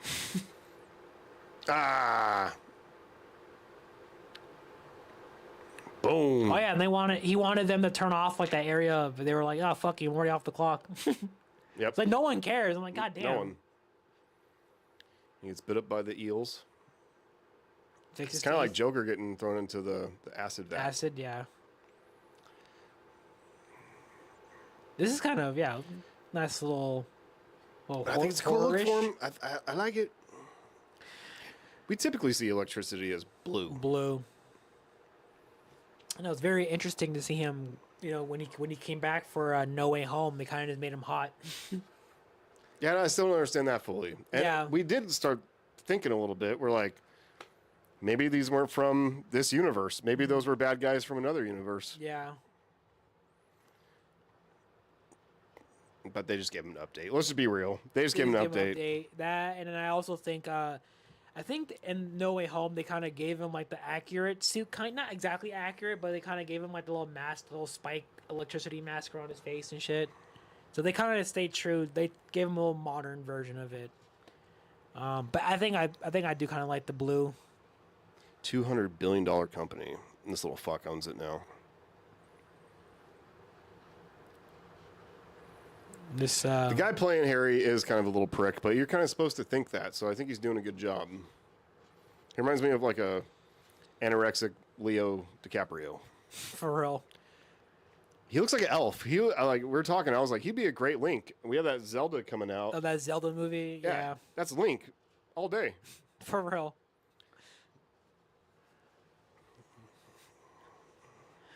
The Joker got a better backstory in Joker 2019, in my opinion. Just the fact that gradually shows throughout the film his mental slowly causing him to snap because of how he's treated by the people. It is. Oh, fuck Joker, yeah. Joker 20. Yeah, I remember watching that shit in theaters. I was like, oh, this is so sick. It got me in the feels. It was really cool. I was on Joker's side. The whole time. And then they fucked it up with the second one. That is the sad reality of the world, too. Or I guess America for the most part. But yeah, man, you get on these things, you get help. Everybody tells you, take care of your mental health. You know, go get that checked out. You get involved, you start getting help, you get prescribed some shit. Okay, now you can't pay the doctor's bills. Now you got to get off some meds and try to go back to normal brain life when son of a bitch. You're already fucked up. So. Yeah. It's a shitty system. Sometimes it can work, but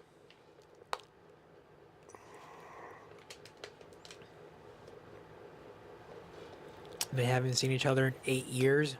Yeah, this is nice. Saw the news, man. I heard about your dad. I want to come give you a kiss. I thought we could slap balls again. Remember how we used to? Touch tips. Remember when we used to play You Be the Girl this time? I thought we could do it again, you know? But this time, I can be the girl.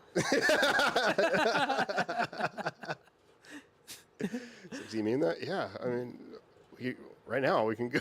Yeah, I mean it. My chick's kind of being a bitch, and she broke up with me because I'm because I'm working hard. That's good to see, man. I was hoping to see that dick, but I'm gonna make my way out. It's like, wait. You know, I could use some dick. Come here.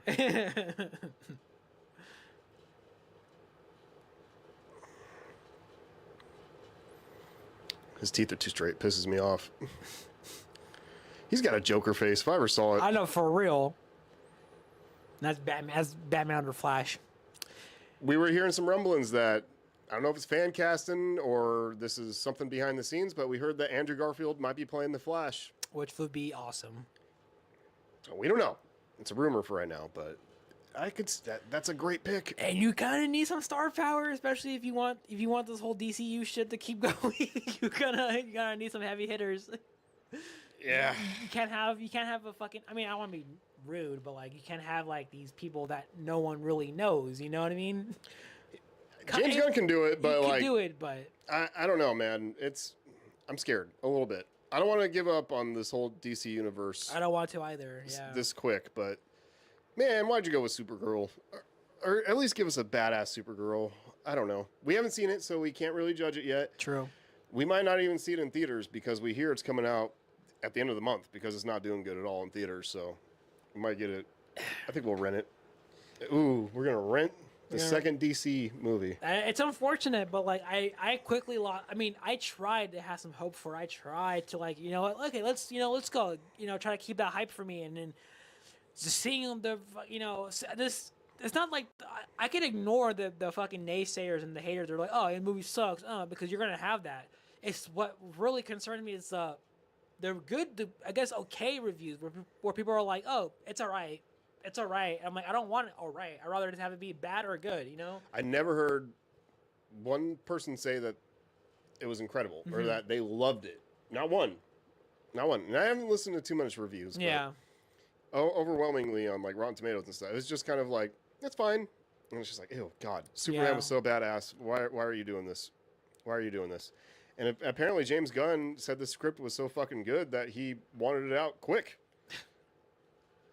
They weren't going to do Supergirl right away. That wasn't a very cash money move of him to do. And I'm hearing there's a lot of bullshit in the script that people don't like, and I hear the villain sucks, and I don't know. We're gonna have to see it for ourselves before we pass any judgment. But to be honest, the trailers weren't doing anything for me. I wasn't feeling the same hype that I was for Superman, or not even close. It's like they didn't even try, and it was.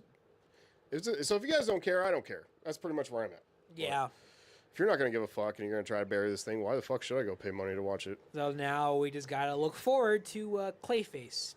And then... And the Lantern Show. And Lantern Show. We got Lantern Show. We got Clayface.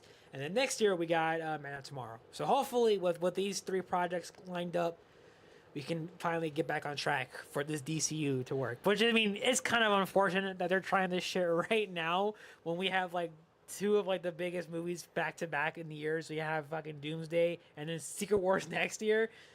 Ah, yikes. This Lantern Show better be fucking good. Yeah, it better be fucking good. Because I want to like the Lanterns. I don't know shit about them really, Yeah, except they're like real. space cops or some shit. But like, I know the Ryan Reynolds one. We should watch that just for fun. Yeah, we'll give it a shot. But besides, we haven't really had a movie adaptation of it, and it's just like, I don't know, man. I know we're gonna get a show, but like, it's definitely time for us to at least try a Green Lantern movie. And there's so much cool shit you can do. I know we just saw, what's his name?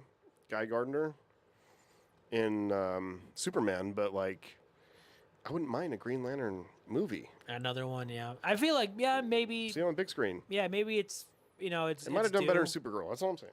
Maybe. For sure, maybe. I don't know. I think people want that. I don't really think anybody was asking for a Supergirl movie. So. They probably should have flipped it. The formats. They probably should have Lanterns as a movie and then Supergirl as a show. See the set in like the morgue area, the crematory or whatever. This kind of looks like a horror movie. I kind of like it. Yeah, it's sick. Like it's shot really well. I like this a lot. And the green lights and the blue lights and the sparks flying everywhere. Seeing like his like POV of like the electricity going through the walls and shit.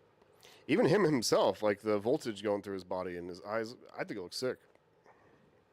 Kind of looks like the fucking Fantastic Doom, instead of blue is green. Ah. He's all like just. I think his whole body's like metal. Who's that guy from Watchmen? The smart guy. Oh, Dr. Manhattan. There we go.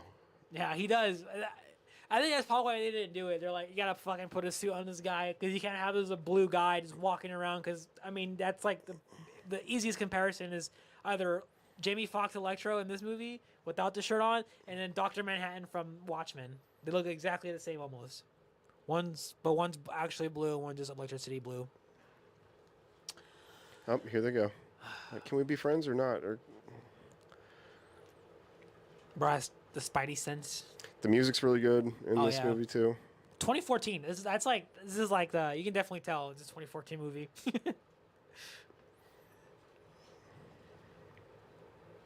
What a time. Let's see.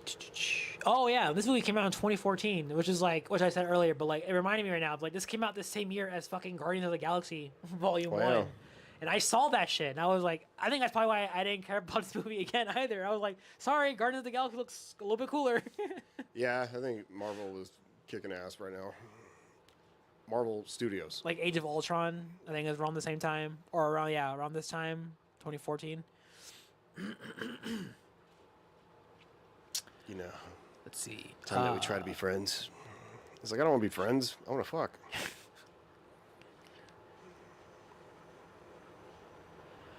Let's see. Edward says, actually, rock hard. Let me ask you guys something. Speaking of bad stories, who do you guys think had a better backstory of how a person became a Ghostface killer in each one of the Scream movies? Oh, and each one? In each one. Okay. Okay, first one. Say Billy. I guess, yeah, Billy. Billy. Scream 2. Mrs. Loomis. Well, actually, I don't know. It's good old-fashioned revenge. Oh, revenge. But I also like Mickey too. Billy, my son. My son, Billy. I don't know. I think I kind of like. I also kind of like not Roman. God, why am I drawing a blank on his name? Mickey. I kind of like his just he wants to get caught, and so I kind of like that too.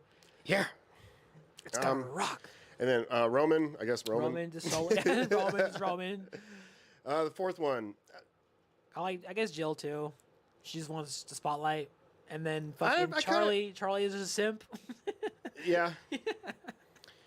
And then we have. You have 5. Okay. You have Richie and Amber. I guess Richie. I guess. It's just again the movies. He just wants to. They all sucked. They all sucked balls. 6. God damn. And we're on the revenge plot again. Revenge plot again. I wish it was Stu, but I guess I'll go with Bailey. Yeah, Detective Bailey. Okay, this is sick right here, though. Electro, like all these cars are going off, all these alarms and stuff. Mm-hmm. He sucks all the power out of the headlight. This is great. This is great superhero shit. Like villainy shit too, yeah. Mm-hmm. It looks great. Like he still hasn't even like turned to a villain yet, but they kind of give him like a villain vibe already, and then that's when he gets like pissed off, and then he sees his true potential. Like, you know what? Fuck you, Spider-Man. And 7, I guess Jessica, but like out of all of them, I have to think. I want to do this. I want to see who had the best reason. Like the best reason. I mean, I would probably have to say. I probably would say Roman. Kind of like his reasoning. Just being a little bitch. No, I'm just kidding. Yeah, that's tough. God damn. Motherfucker. Jill's annoying. It's always Sydney this and Sydney that. I kind of do like Richie's whacked out fucking... This isn't a movie. It will be. It will be. I kind of like it. I'm not saying it's the best, but I think I like it the most. Billy's is the best, I think. I don't think you're ever going to top it because he didn't have a motive and he had a motive. Mm-hmm. So. Yeah, I still don't understand still. It's like, it's scary when there's no motive. But he did have a motive. And it proceeds to give like a whole motive. I think I still like Romans because he's kind of like the mastermind, especially when they get to Scream 3 and you kind of reveal that, like, oh yeah, he was the reason why he showed Billy the ropes and stuff like that. It sounds gay to pick Billy though, but I mean, it's the best one for a reason, right? Yeah. Yeah. Oh, here they go. They're gonna kiss. Come on, man. Come on. Blue balls. There's blue around them. What? I'm going to England. I don't want to be with you anymore. You're ugly. You stink. You stink and you're ugly. Let's see. Oh, King Matthew said, Roman, in my opinion, had the better backstory out of all the ghost faces. Just the fact his own mom abandoned him was so sick. I'm not defending Roman, but Maureen shouldn't have abandoned him like that, like she did. Right. Yeah. And to be honest, Billy and Roman have very similar paths. Mm-hmm. I was like, God damn, everything he had should have been mine. Billy's mom abandoned him too. Maureen just caused all kinds of problems. I know. She literally is like the toxic red flag. That's why I really wanted Sydney to be framed as the new Maureen. Yeah. I wanted some dirt to come out on her, at least some fake dirt to try to make her the new Maureen in Scream 7, but nope. Nope. We get Jessica. This Times Square part is crazy because I'm like, did they really do this? That must have been expensive as fuck. They probably, I would like to think they did. I'd probably look it up real quick. Or they probably just filmed in like Canada or something. You know, like I'm sure they did some stuff in Times Square, and then like the actual fighting and stuff they had a set somewhere or whatever. But it looks great.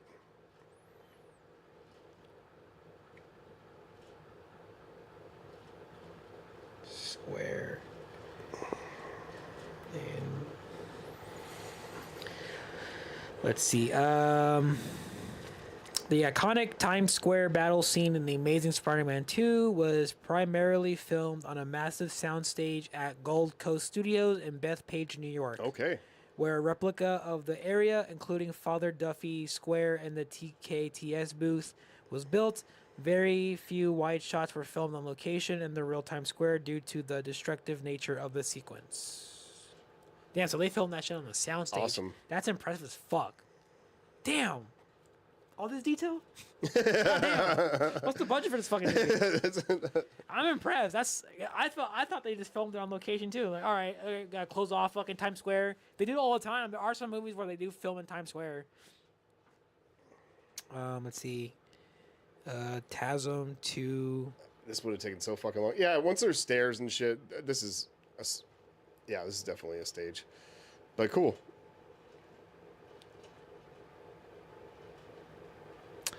So the budget was between You see me. 200 mil and 250 mil, with some estimates reaching 293 million. Yeah, maybe. But yeah, so It's a beautiful movie. but it grossed approximately 709 million worldwide. That's damn good. That is crazy. The rule of thumb is like 3 times your budget, you made a profit. But that's good enough to at least get a part 3. But they were already moving on at this point. They were, yeah. It says, despite turning a small profit, the financial return fell short of the studio expectations, leading Sony Pictures to cancel their planned sequels and reboot the franchise within the Marvel Cinematic Universe. Womp womp. I sure would have liked a part 3, sir. For real. Definitely would like a part 3. Spidey just flipping a car. I like the part coming up where he has a fireman hat on. Yeah. It's very, very Spider-Man. Love this. Just wants to talk. Like, hey, man. He's doing the best he can.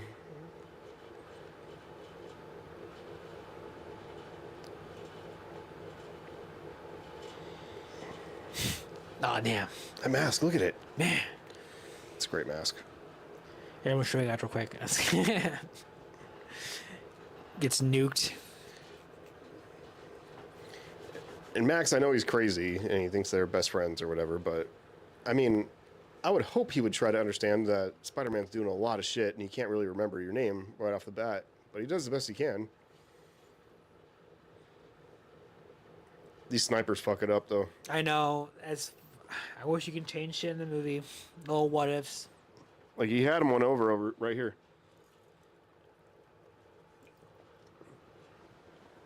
Let's see,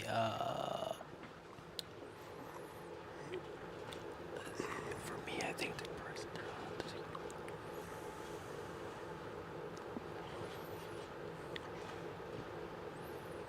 No one shoots at Max, and what do? Edward says that for me, I think the person throughout all the Scream films who had the best backstory of all time being a killer is Stu Macher, because I think that his reasoning for killing people wasn't for fun or pressure. I think his reason as to killing people is because he was just obsessed with it, just like he's more obsessed of doing parties and getting himself into trouble and more obsessed with Sid. Just like a complete psychopath. Just doesn't care at all. Peer pressure. Oh, God. Ironically, Sydney had the same reaction during the Roman reveal that she had during the Marco reveal. LOL, she was like, who the fuck are you? For real. You stupid fuck. Freak. And now you're the villain. That's kind of crazy, though, because like, he doesn't understand what's happening, and he's already just painted the bad guy. Yeah. He lied to me. He He shot at me. never got a chance. Green Dragon. Green Dragon. Green tea? No, I don't know. It's just energy drink. It's a generic energy drink. Ah. It's called Green Dragon, and it has like shit. It has like, where did it say? It says 69 milligrams of caffeine. So this doesn't have shit in comparison to like a Bang or like a Red Bull or something. Let's give her a whirl. I think this has like 300. Damn. Bouncing off the walls. This part's sick as fuck too. He like splits his web, some of his web shooters to stop the car, and then everything stopping people from like touching the handles from like the steps. The slow motion stuff, yeah. I could definitely see some shit like this in Brand New Day. I'm an old guy. I need my glasses.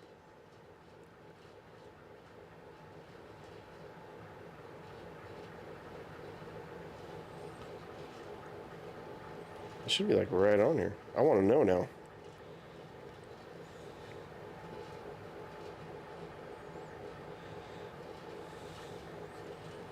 Are they not disclosing? It's crazy. It says 18 plus recommended. You will die. What flavor is that? This is Purple Haze. Purple Haze. Purple Haze. Kind of tastes like a... Sounds like a strain. It is. It is, okay. It tastes like a purple sweet tart.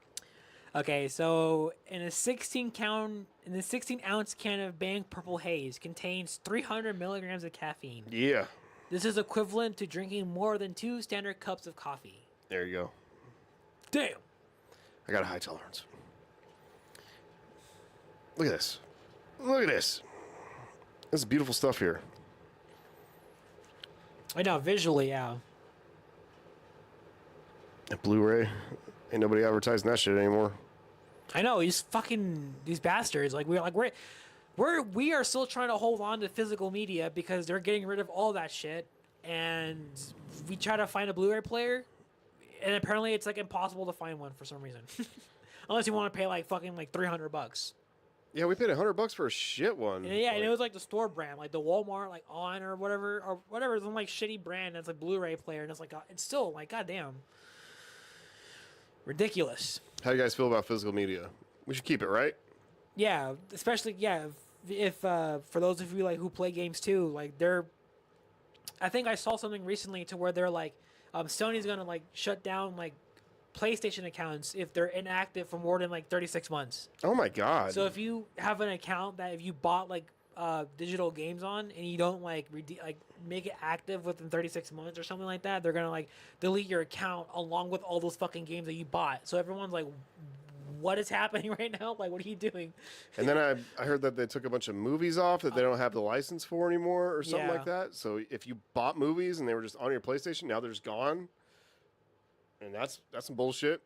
So I heard this funny meme or this quote or whatever that somebody said that was like, if buying something isn't owning it, then I guess piracy isn't stealing it. I was like, not saying we're gonna do that, YouTube. All right, let's do. Not promoting anything. All right, let's just show the movie real quick. Just saying that was clever. Because yeah, man, you should buy something. You have it forever. We have a gang of movies right here. Plenty of movies at our disposal. We already showed it before, but yeah, we got Scream 7 right here. I don't want to have to rely on if my internet works or if my PlayStation is running well to have to watch a movie. Like if I really like something, I want to just pick it off the shelf and put it. And there's cover art and there's special features and there's all this good shit. Like. Oh yeah, for real, especially with like it's those fun. Like those older movies from like the 2000s where they have like special features or like games on the fucking. Some of these movies are like sentimental to me in some ways because they're like I look at a copy of a DVD that we have, probably like Spider-Man 2 or something like that. And I'm like, me and my family, we watched this together. Like we watched this exact copy together when I was a kid. Like it's cool to have, and I have it, and I want to use that copy in the future. Keep using it, and you can have it and keep it forever. Yeah. It's very unfortunate. I really would like to have physical media, which I mean, there are some companies who are pushing back on that. Like I heard that, like Nintendo and Microsoft, they're like, "Oh, we're not doing that shit. Come on over." Good. Vinyl record sales are going through the fucking roof. They had the best year they had since like the 70s or some shit. Crazy. kind of seems like people want physical media, people, and they threw away all our. They're done with CDs. We'll never see those again. No, Isn't it funny though? We throw away CDs, tapes are they're a thing of the past for sure, and then we have all this streaming music and everything. But it's funny how we're going back all the way to vinyl. That's all we can get, and it's going through the roof because people want physical media. Especially like in the way that it's like it is like vinyls. It's a very like more like interesting format because of how it gets made. You know, they kind of they get the little molding and they press that shit down. It's crazy how they get the grooves just like the song. It's weird, like just the way it's made. You know, it's more impressive. I think that's why I like them too, and also just how they look. They have like crazy designs and stuff like that. CDs were like that. I mean, not to that extent to where they're like but like as far as like I remember getting a CD, opening it up, taking the booklet out, reading lyrics along. There's cool artwork all over the whole thing. It was just like a mini record, pretty much. Yeah. And that was fun. I made a big fucking poster out of. I put them all on the ground, all my CD book things, and I taped the backs of them, and then I fucking stuck it on the wall. I had a big poster of like all my CD covers or whatever. It was tight. You can't do that no more. And now I don't think people appreciate music that much anymore because you have so much available to you now that nothing's really special to you anymore. Mm-hmm. You used to be like, I got this one CD. I'm going to listen to the shit out of it. You know what I mean? And you get all kinds of shit because you're the only kid that likes it. But, good times. And now, I don't know, you just hear 20 seconds of a song. It's like next. And there's so much. It is crazy. Even on, we have YouTube music, and even on there, sometimes I'm like, dude, I know you're playing this song because I played it once, but it doesn't mean I want to hear it all the fucking time. It's like, oh, you want to hear that Godsmack song again? It's like, not really. Yeah, it is. I think there is like a setting there where you can just do like discover and you can play like new tracks or whatever. Cause yeah, that's the problem I have too, where I'm like listening to something. Then again, I have like no problem listening to the same songs because that's kind of what I do anyway. I just kind of listen to the same songs over and over. Yeah, of course, there's those, but I do like when they. They're like, oh, you like this genre, so here's some more of that genre. Yeah. I like that because, there's some stuff I haven't heard. Or new stuff. New bands. New bands and stuff is fun to discover. Even older bands I never heard of. There's this band that popped up, 40 Below Summer. You guys probably never heard them. I never had, and I heard like an old-ass album from them. I was like, this is sick. It was great. Him putting out the fire. It's funny. I know him trying to figure out how to like magnetize his web shooters so Electro can't fucking explode them. And he's learning off of 2014 YouTube. That good YouTube, remember that? And I remember when YouTube was like fun and cool. Remember people were hurting themselves for our entertainment. I think there's a website or something I keep seeing, but I think it's called like Internet Archive or something like that, and you can like look up like YouTube from like 2007 and see how it looked like and stuff like that. It's crazy. I do miss that too. Especially that like on the old like iPod Touch and stuff like that. I kind of miss how the YouTube logo was like that little TV. Mm-hmm. That was like when I first started watching YouTube, was like when it was like a little TV like that on the iPods and stuff. And now it's like this generic play button that's like everywhere now. Flat design is just ruining everything. That's a whole nother rant too. I fucking hate flat design. See Peter's sleeping on the ceiling here. Very Spider-Man. Are those like his old web shooters? Just a watch? What the fuck is that? I don't know. Maybe, I don't know. Looks like a watch. He's got like bracelet. It was like leather bracelet watches. Yeah, sick. I'm gonna get those. I've always liked them. I just feel like a douche if I ever wore one. You feel like you listen to Godsmack if you wear one of those.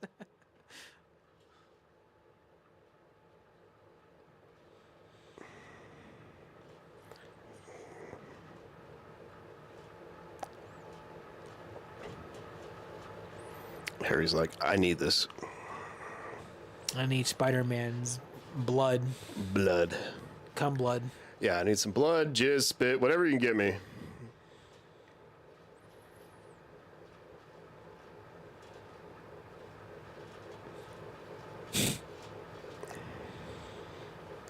So biting his lip.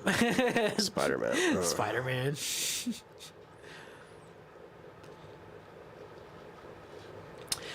There's no footage.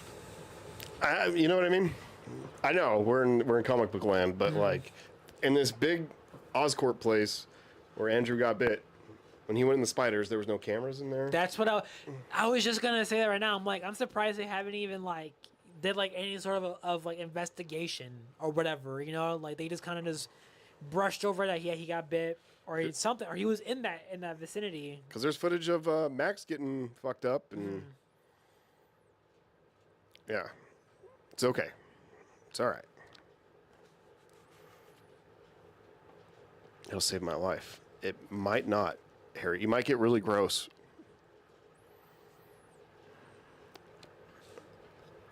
Bring up Connors. I don't even remember what happened. Like they were definitely trying to set something up, but like remember in the last Amazing Spider-Man with Connors, like he's like in prison, and then that dude just walks from the shadows, like like, saying something, and he's like, "Why don't you just leave the boy alone?"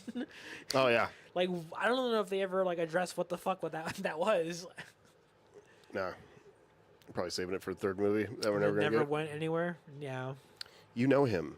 I took a picture from a long way away, Harry, asshole. I used a long lens. I don't know him.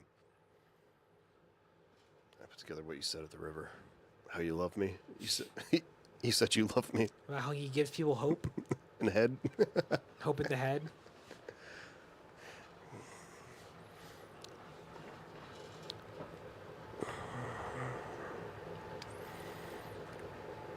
This is what the government looks like when they're trying to stop people from looking at the Epstein files. For real, they just blocked that shit off. It's Cash Patel, all smashed. Just say yes. Okay, so those following along, we are at the part where Harry is talking to Peter, trying to get him to talk to Spider-Man to get his blood. And that could save Harry's life. It's a nice way to connect things. Let's see. And fucking Peter, he's dealing with so much death. He's just like, God damn it. Like, can't lose you. So he's torn. He's like, I want to help, but I fucking... Come on, man. Yeah, so the post-credit scene was supposed to connect. So it says, a mysterious shadowy man visits a jail Connors. He asks if Peter has been told the truth about his father, cryptically hinting at a much larger, darker conspiracy regarding the origins of Peter's powers. So the mysterious guy is known as Gustave Fiers, also known as the Gentleman. He's just someone that's kind of like the overarching mastermind connecting all the films. So he was supposed to like connect everything together. So I guess the third movie with the Sinister Six, and he was supposed to be like the big reveal, big bad, never went anywhere. Oh, they're so cute. They're so cute. Womp womp. Oh, let's go. This is where she goes cross-eyed. King Matthew says, I'm back. Sorry I had to leave the stream for a few minutes to eat dinner. I had some spaghetti. Spaghetti? A spaghetti. We have spaghetti once a week. We do. That's a staple here. We always count spaghetti once a week here. Got that protein noodles. Yeah, we got spaghetti noodles that are protein spaghetti noodles. And on top of the schmeat and the sauce. Getting ripped. And I take some to work the next day. I'm a little white trash with it, though. I put it in a bag. I do, too, sometimes. Because spaghetti stains the fuck out of, And Tupperware. Can never get that shit out. Yeah, Put that shit in a bag and just dump it on a plate when you get to work. That's it. Oh, this part right here where they kiss and give her the cross eyes. He rocks her world. He rocked her world.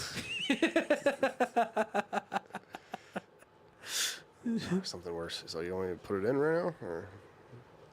You're listening to Matchbox 20, your finger banger?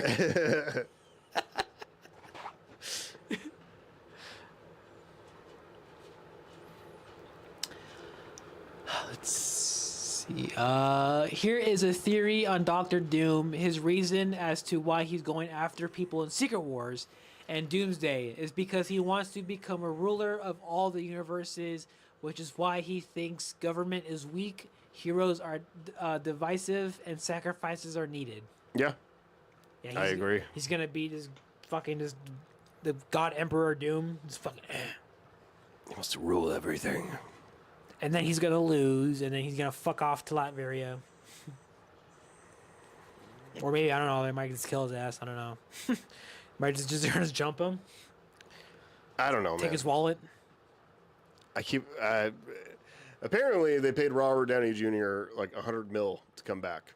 God, and I'm like, that's some cheese. I don't think you're just doing 2 movies with this motherfucker for $100 million. I think he signed on for more. So I don't know if we're gonna get Iron Man or like Doom in the future. Like a Doom movie, that would be kind of sick. Like, does Doom ever turn good? Not that I can recall, but there are just moments to where like he's just kind of like, you know, like of course like whenever the Fantastic Four needs help with something, they go and ask him for help, and like, oh, look at you, fucking coming to me for help. You know, he's in Latveria. I wonder if like, because I've heard a lot. I feel like I know Doom can like resurrect people at some point or use somebody's powers to resurrect. And then I'm starting to think of Tony. And I'm like, could he resurrect that? And then they could use Doom's body as like some kind of vessel, and Tony can slip into his body and come back, like his consciousness. Like, since there's a, do you know what I mean? I don't know. I have no idea. There's something there.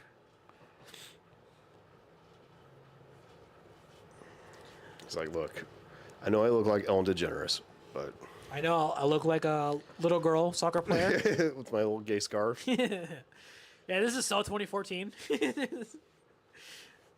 Scarves and jackets. My fucking neck has been hurt. I've had like a stiff neck.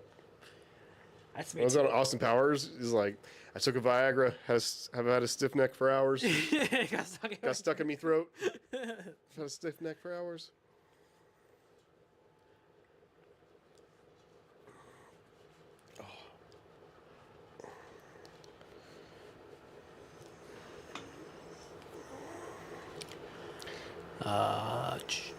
I forgot to ask this a little bit ago when you guys were talking about DC, but isn't Peacemaker Season 3 also coming out soon?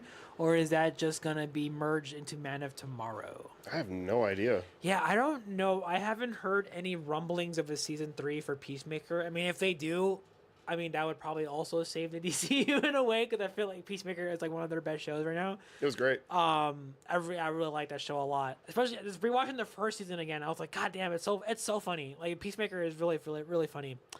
Yeah, I don't know if they're gonna come out with a season 3, and I don't know if he's gonna be a Man of Tomorrow. Maybe. I mean, if he does, that'll be a nice surprise. But I think the reason why they kind of threw him in like that salvation thing is because just to have him on a placeholder, and they deal with this shit afterwards. But I mean, who knows? They probably could do something with him, a little cameo or something, whatever.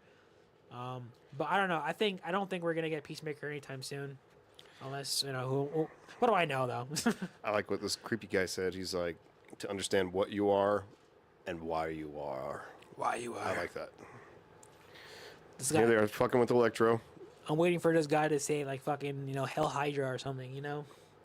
Yeah, he's definitely a play on all the German scientists that did crazy experience on the Jews. The Jews. There's no fun way. There's no fun way of putting it. But also, yeah, also there's like Hydra, they're just like testing on people.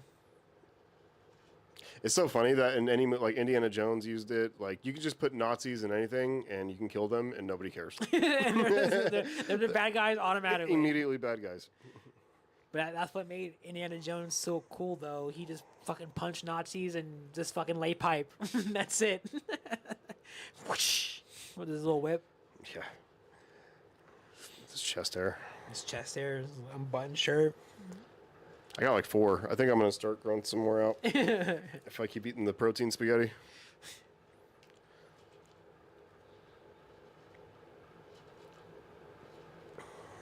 A world without Moisey.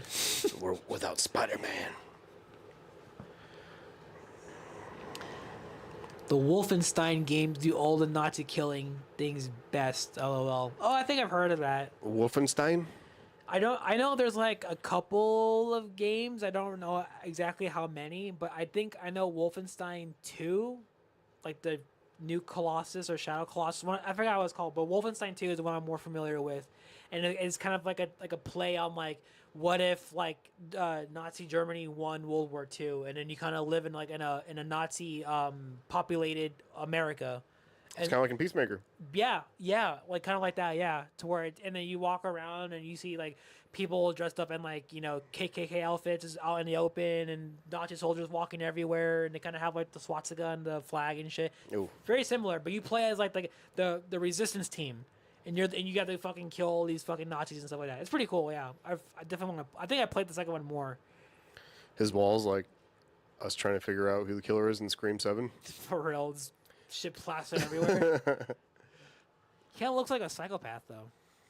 A little bit, a little obsessed. Man of science, they're supposed to be obsessed with their work. For real.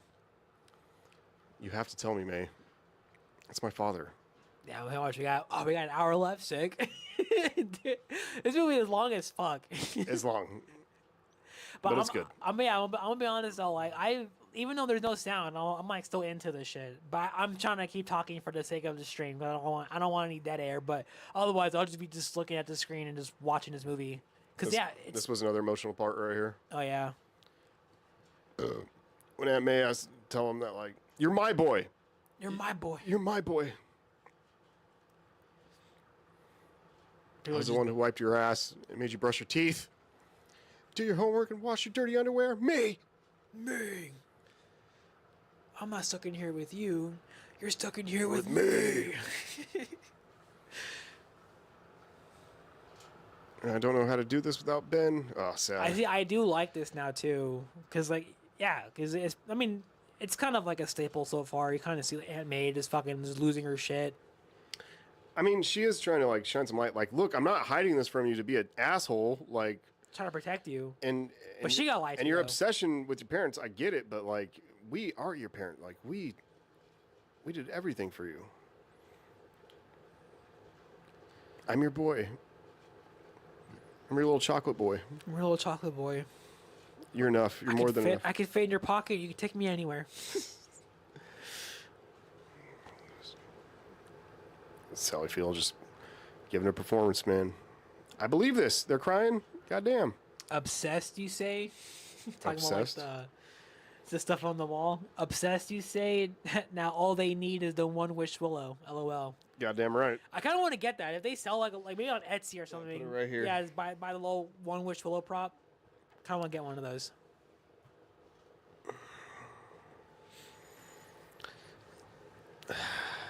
I'll tell you everything I know. But yeah, but this shit though, like this lie anyway. Like she got lied to, but she believed it was true. She's upfront with him. She's like, but it will hurt you. This is gonna suck. This shit might make you want to drink.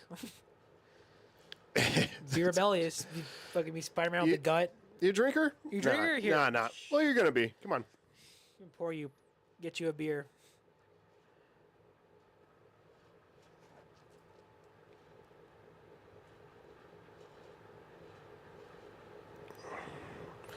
But this ongoing mystery with his parents and stuff it's nice if you're trying to make like a solid trilogy. It would have been nice. Connecting dots as you go. Would have been sick if it had resolved.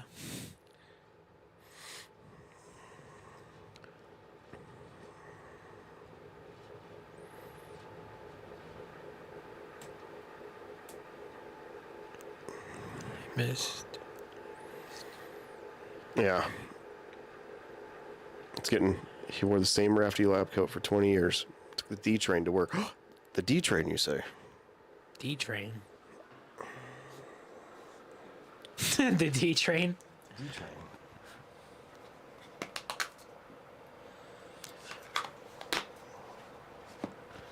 Look, Yeah. Peter. Your father had a double life. He was with Your parents didn't love you. He was with your mom, but he was also with a lot of men. He's taking the D train, you know what I mean? Yeah, hearing that your dad, who you thought was some fucking hero, Just dumped is you. a traitor, quote unquote, it's pretty tough to hear. Oh, this part sucked too. You gotta tell your best friend that, like, yeah, I can't help you, sorry. I don't think it's a good idea, man.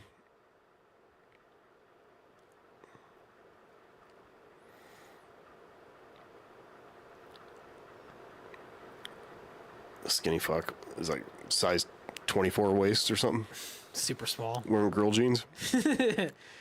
The V-necks. Oh, the V-necks. I fucking hated This is the time of the V-necks. Yeah, I'm not a... You guys like V-necks? They suck ass, right? You guys V-necks people? I am. Unless you guys are, then you guys are cool. But I personally just don't like V-necks. I tried to wear some V-necks. I'm like, I feel like a douchebag right now.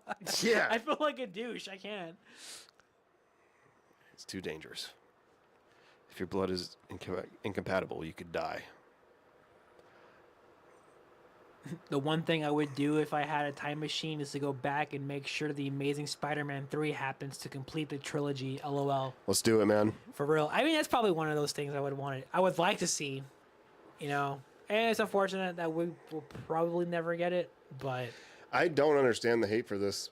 I don't. Like so far, like I have no complaints so far still. I think this was a timing issue. I do. I don't think people were over Tobey's world being done yet. And I think they kind of wanted to hate this one. That's all I can say. Yeah. And then they scraped this, or they didn't scrape it, but they scrapped part 3 and just went on with Tom Holland because he showed up in Civil War in like 2 years later, 2016. Yeah. That's crazy. So literally after this movie came out, 2015 is when they started doing some shit with him, and then 2016 is fucking Civil War. And if 2016 is when it came out, that means they were shooting in like 2015, 2014. Like they were getting shit done like right now, probably like casting right now. So they were already like, this is it, yeah. Getting Tom Holland in. That's crazy. You're a fraud, Spider-Man. That's me. And he cries on the couch. He goes on the couch and is crying. Just jump out a window like a man. Just end it. I've never heard of Venex until now. Venex. What is that? What's Venex? It's probably in here. Yeah, probably. And we weren't paying attention. Venex. My dad, my mom, everything. I thought, oh yeah, she's getting ready to do her interview for Oxford, and Peter's fucking it up. I'm not seeing anything for Venex. What is it? I looked it up, and then it just says Venom. It's like, oh, I don't know if you mean Venom, but I never even heard of Venex until now. Anyway, and then he also added on, to be fair, this movie released around a time where Guardians of the Galaxy 1 and Captain America Winter Soldier, that's another one too, yeah, came out, I believe. So this film probably got overshadowed by those films. Yeah, you're absolutely right. I completely forgot about Winter Soldier, but yeah, for me in 2014, I was all about Guardians of the Galaxy. This was the first James Gunn film I watched, and I was hooked on that man since day one. I really like Guardians of 1. Probably my favorite MCU film. Top. I don't know how many, but just ooh, that's tough. Oh, that's tough. I don't know if I could pick a favy. 1, I haven't seen them all. And 2, I don't know. I just feel like that's tough. That is tough. That's tough. They do top 5. That would be insane. That'd be hard as fuck to do. I don't know, yeah. But I would definitely say that Guardians is probably up there, though. I really like Thunderbolts. That one blew me away. Is good too, yeah. I don't know if it's my favorite, but I think I can watch of all that. Time? Oh, I feel like I could watch that anytime, anywhere. Like I liked it that much. All right, what about you, King Matthew? What's your favorite MCU movie of all time? Like, if you have to pick, should we nix the Avengers movies and just be like solo movies? Okay, yeah, okay. If you want to, but like, if it is an Avengers movie, I mean, that's understandable. But yeah, if you wanted to say no Avengers movies, like excluding Avengers, what's like your favorite MCU movie of all time? Because if we are including Avengers movies, it'd probably be the first Avengers. For sure, yeah. That's probably the best. That was a hit, dude. That was insane too. Fucking butt fucking crazy. Butt fucking crazy, bro. Oh, here goes crying again.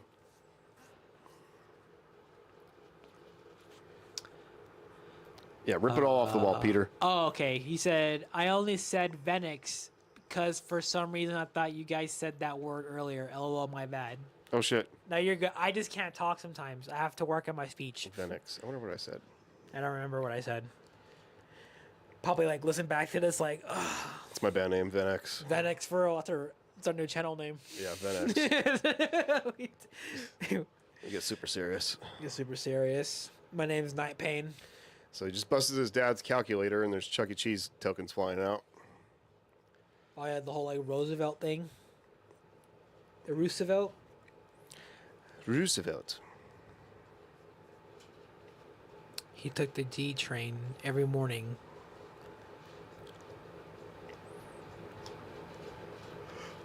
You don't really see that much of skating in this movie. Nah. What's up with that?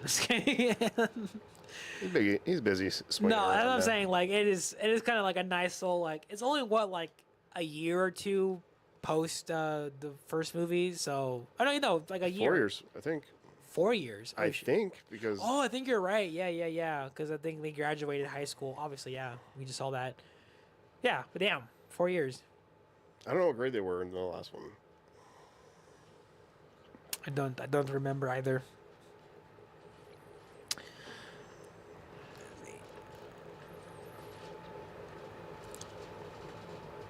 And Tasm won. This guy's just chugging whiskey. You be on your ass, you little skinny fuck. Sorry. Okay, what about in between?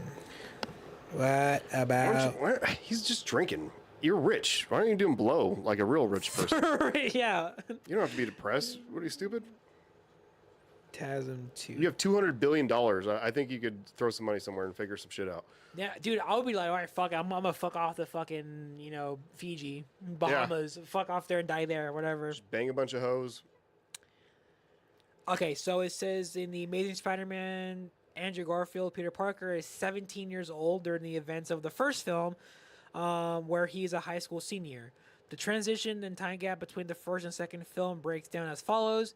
Roughly 1 year passes between the main events of TASM and TASM 2. Alrighty, 1 year. So 1 year. Damn. It's been 1 year since TASM 1. TASM 1. Let's see. Edward with another brand new day story. Here's what the brand new story of Scream 8 should be after Scream 7. There was a whole new killer. But what the audience doesn't know is that someone's been directing them, but the clue doesn't pay off until the next film, where the reveal, Scream 8, is this Stu Macher is revealed. I wish that was.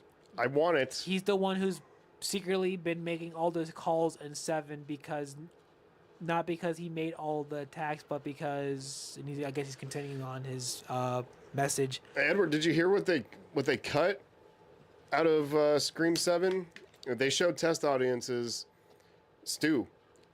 They were going to have, at the end of the movie or post-credit scene, they were going to show somebody watching like the news of what was going on, and then the TV was going to turn off, and in the reflection, you were going to see Stu Macher sitting there, and that was it. And then that was going to be our little hint that he is alive, and I wish they would have kept it in, because I don't know, man, if they announce it now, it's going to be like, okay, we're kind of just beating off a dead horse here. Literally being. But I like it. I would love to see it. I just wish they would have pulled it off in 7, or at least give us a little hint instead of Marco just being like, "Yeah, he's dead." It's like, okay, I'm gonna believe you. All right, cool. All right, yeah, thanks, asshole. So he says not because he made all the attacks, but because he was just testing Sydney's reaction and announced the original Ghostface has returned. Bye. And I guess he's gonna continuing his message. I hope he's working with like the drama teacher. Something, yeah, because we did mention like there is something off about that dude. They could, I mean, if they really want. I mean, we are getting Scream 8, but yeah, I mean, he could be like pushing characters in a way, like whispering something into somebody's ear or something, guiding them to make his real life play. Dun dun dun. You're Sydney Prescott's daughter. Where's your what? Like, where's your strength or something like that? Yeah, something like that. I don't know. Or that. Where's your confidence? Where's your confidence? Where that douchebag says. Douche. This right here, the substation. See all this? Great set.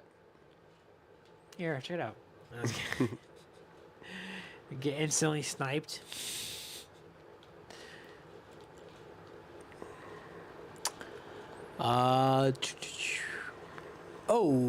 The three Marvel movies that are underrated, in my opinion, is Iron Man 3, I enjoyed that one, definitely an improvement over Iron Man 2. Then Thor 1 and the Amazing Spider-Man 2. Damn. Yeah, those are, especially, yeah. Thor's good. I like the first Thor. Yeah, the first Thor was awesome. I like that one. I have some new love for TASM 2. Iron Man 3, I think it's all right. I think it is, but definitely not as good as the first one. Obviously, that's the one that started this fucker, but Iron Man 2, I think it's all right too. I just like how he just embraces, like, yeah, I'm Iron Man. What of it? And that's it. Like, he's just kind of out there. I think about Iron Man 3, I was kind of sick of, like, Iron Man robots coming again. Mm-hmm. Didn't they do that again in 3? It didn't. I think so. Something like that. I just know that he gets locked up in a fucking different part of the world with that little boy and shit.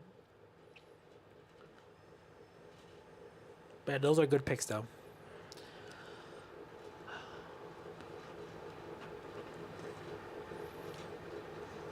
I want Stu to be revealed alive, but unfortunately the fact both Sydney and Marco and even Gale somewhat believe Stu is dead, I just don't see Stu returning alive, unfortunately.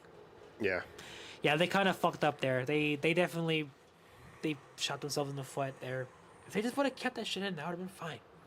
But now how are you going to fucking cut that shit out and then try to bring it back? No. Because even if people weren't okay with the Jessica and Marco reveal, you see that at the end and people be like, oh my God, okay. Like a little relief for people that aren't, happy with that reveal. Yeah. But now, who knows? And I hope they're taking their time.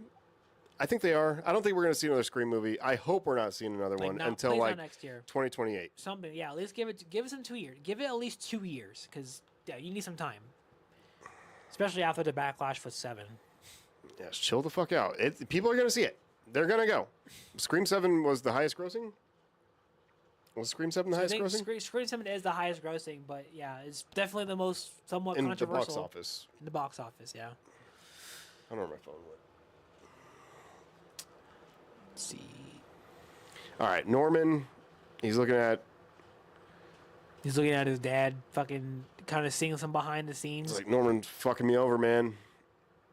See, so that there you go. So an earlier fucking May told Peter like, "Yo, your dad was a piece of shit. He left you." And now he's like knowing the truth again. I'm like, God, it's a fucking mind fuck with this guy. Story of my life. More is revealed every day. And this little fuck taking out these 2 guards. I don't think so. Tim. Oh yeah, him taking him out by himself. That little girl taking care of soccer player. 2 professional guards. Yeah, no thanks. Little girl soccer player. Yeah, we're gonna see him take his shirt off. He's gonna have a training bra on. Yeah. He has a build of a little girl soccer player with little tits. Let's see. Everyone brings up Marco saying Stu is dead, but Sydney also said that I believe during the first AI call, she goes, "Nice try, but Stu is dead." Now I believe Stu is dead if Sydney says it. Yeah. Again, yeah, they just. But she did question it later, like when Gale and Sydney got together and they're at the table, and she's like, "Well, he's dead, right? Like, he can't be alive, right?" Yeah. Like they started questioning, and then they went to the fucking psycho place and the Fallbrook. And then Marco was like, "Yeah, that's John. John Doe." God, when he said that, when he was like, "Yeah, that's John," I was like, "Damn, yeah." Oh my God, Stu's really fucking alive. They definitely got us with that. But no, the little prick was lying.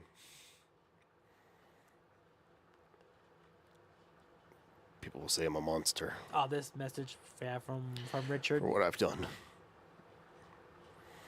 And maybe they're right. Damn, Andrew got them. He got them onion eyes. Mm-hmm. Broken tear up. I always thought I'd have more time. And then that's where like the first movie takes place when he's a little kid. I like how they kind of connect some shit. That's some fucking genius moves right there. I like that. Yeah, I don't feel like they're just winging it. I feel like they had some kind of through line here.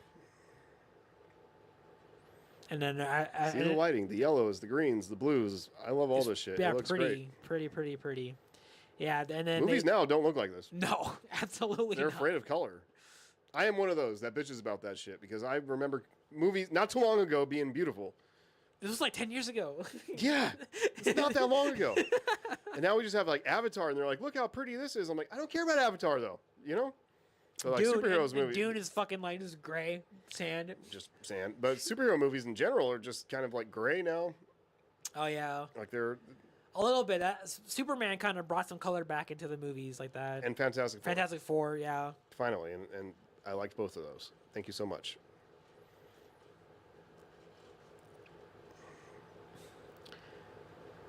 And you got fucking Harry making a deal with Electro. It's like, look, I need you because they're fucking me over, and I know they fucked you over. So let's fuck them over.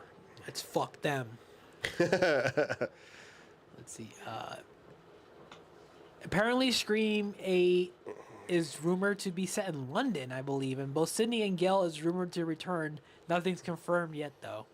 Wow, that'd be cool. If they're set in London, I mean, a whole like Jack the Ripper vibe, that'd be kind of cool to see. Isn't that where Christina Carpenter was? Dun dun dun. Dun, dun, dun, dun, dun, dun, dun, dun, dun, dun, dun. Look at the fucking spin, the spin around. There we go. I think, Matthew, is that I don't believe Marco of all people is going to convince us that he is dead. This is a guy who literally only had 3 lines in a movie and then died. and then wants to say that he was an AI Google specialist, even though AI specialist wasn't even like a 16 or 17 years ago at that point. I know. Like, I think that if Carl and Marco and Jessica were part of Fallbrook, they know how threatening Stu can be. So what if he forces Will against all of these guys to do something bad to Sid and all of them before you can do it all by his own in 8? Maybe. See, yeah, like if they do, I mean, I don't know. Like, again, with the whole cutting the Stu shit at the end, like if they were to bring him back still, it'd be kind of like great, but you kind of lost that fucking... that believability that like he is alive in 7 and coming back in 8. Now you're just throwing him in there. It's like, come on, bro. I'm naked everywhere, but they left the chonies on me. See, look at this is Dr. Manhattan for real. Mm-hmm. Except the song's not swinging everywhere. For real. They didn't shy away from that in Watchmen. You saw the smooth Like, blue. if that was me, I'd be like, hey, if we're gonna do this, can you add a couple more inches? Can you fucking make me look cool? Can you make me look so cooler? Yeah. Puff it up a little bit. Make it more whiter. I always wondered that in like superhero suits. Like you gotta they have to wear a cup or something. You can't be like little frog's eye. Yeah, it's fucking just like going down the side of the leg. Kind of like Freddie Mercury boner. You ever seen that in his little jeans? No. Well, yeah. Oh, I have. You can see a schlong on the side. Nice. Or so I've heard. So I've heard.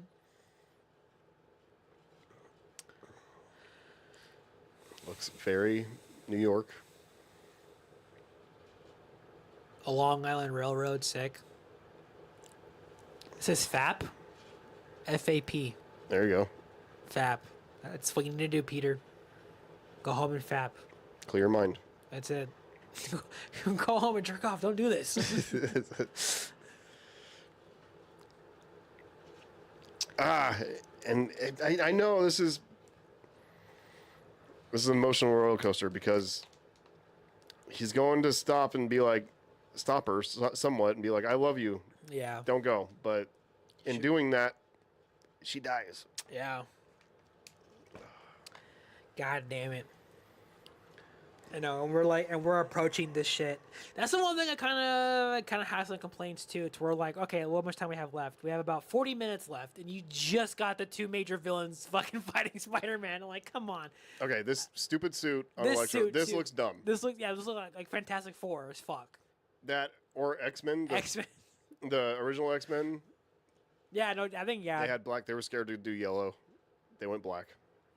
And now here we are. The stupid ass lightning bolts on the side and the lightning on the tits. Corny. It is corny as fuck. It was a kind of a very interesting choice. They should have just kept them shirtless. It looks like a weak batsuit without the cowl. Yeah.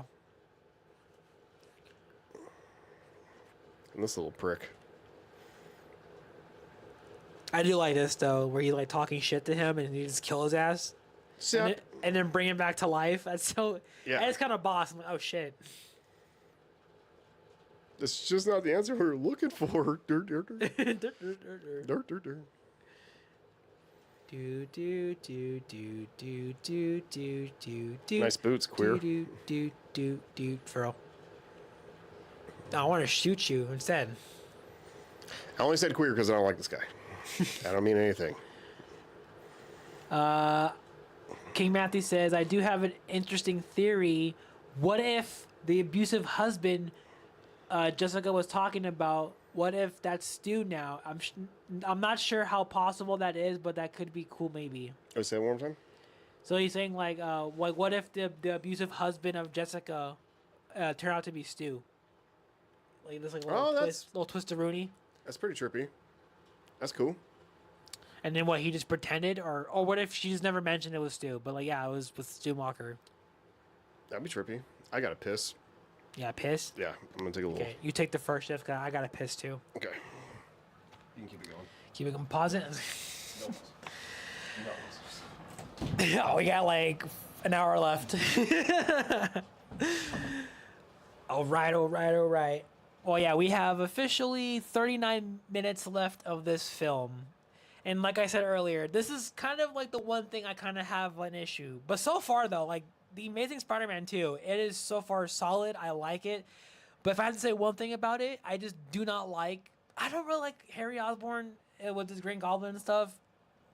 I mean, it's alright. I don't know. I'm not really the biggest fan. I kind of feel like it's kind of like the same deal with like Venom with Spider-Man 3, to where they kind of just throw someone in there, just have another villain in there. Or maybe I'm just tripping. I don't know. But also that, and also like we just don't really get that much time with like the main villains against Spider-Man. You kind of just have them setting everything up, and then we have like 30 minutes left, and then they end up dying anyway. I don't know, but it is what it is. Ooh, King Matthew said, so the next film in the Spider-Man series is Homecoming, right? Or will you guys be doing Civil War, where Tom Spider-Man gets introduced? I might have to ask John when he gets back here. I don't know, cause I don't think we're gonna do Civil War, only because like we kind of have like this like plan, a weekly plan to like watch all the Spider-Man solo movies before Brand New Day. So I don't know if we're gonna do Civil War. I think we're just gonna go straight into Homecoming afterwards. So we ask him right now though. So King Matthew said, the next film in the Spider-Man series is Homecoming, right? Yes. And he says, or will you guys be doing Civil War, where Tom Spider-Man gets introduced? And I said, I don't think so. I think we're just gonna just try to go through the next ones leading up to Brand New Day, just the solo films. Nah, we only have time to go through. We have it mapped out. Pretty much right the same week that Brand New Day comes out is that Wednesday before is when we're gonna watch No Way Home. It's all mapped out. So yeah, we're just doing the Spider-Man solo movies. Yeah. Anyway, I gotta go pee. We're back. Yeah, I'll take over. Sorry, I left it warm for you. You come back, everything's fucking blown up. Fire. Okay, Harry's going to full goblin now. It's a pretty cool suit, and he does look creepy. He looks more goblin-y. Well, I guess all we had before was Willem Dafoe's like Power Ranger helmet. So it's kind of cool to see like a creepy goblin-y looking guy.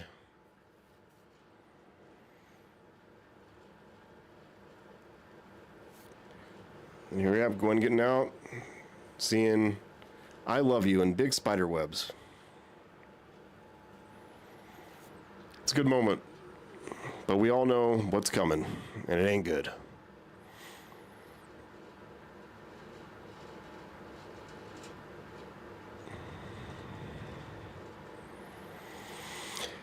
Oh man.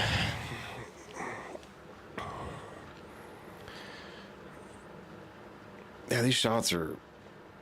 I really don't understand the hate for this movie. I think we talked about it enough, but I enjoy the fuck out of this.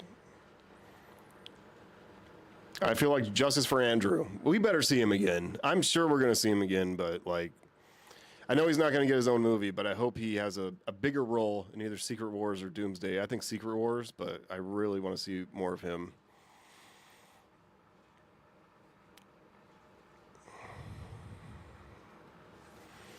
Oh, we got some stuff here. All right. Well, that was quick. Yeah, I pushed my shit like a waterfall. Okay, Edward. I do think since Scream 8 could be taking place in England, there might be a chance that if Christina Carpenter is there, who was to say that Stu is living there as well, and Sam and Tara might return, and the actual debut of the Ghostface cult comes a lot. You said it, not me. Comes a lot. Comes a lot.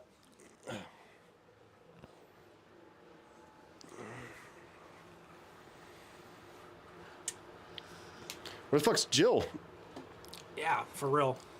Jill could still be kicking. Yeah, that bitch could be alive somewhere. Yeah, you said I do think since Scream 8 could be taking place in England, there might be a chance that if Christina Carpenter is there, we just say that Stu is living there as well, and Sam and Tara might return. Yeah, that would be kind of cool. Okay. Well, now Electro's fucking up everything. Oh my god, we're like nearing towards the end. New York. Maybe that's why It's people didn't blacked like out. it too. Cause that definitely fucking this shit. Her like Gwen's death fucks me up a lot too. I'm like, goddamn. Yeah. Oh yeah. People hate it for that for sure. Edward said, yeah, and Jill too. Why the hell not? Why the hell not? Why the hell not? We can say anybody that didn't get shot in the head Pretty much, yeah. can come back. This is fucking crazy too. Like this adds some stakes where like he cuts off the power to everything, so like airports and that all that shit goes, it starts messing up. Mm-hmm.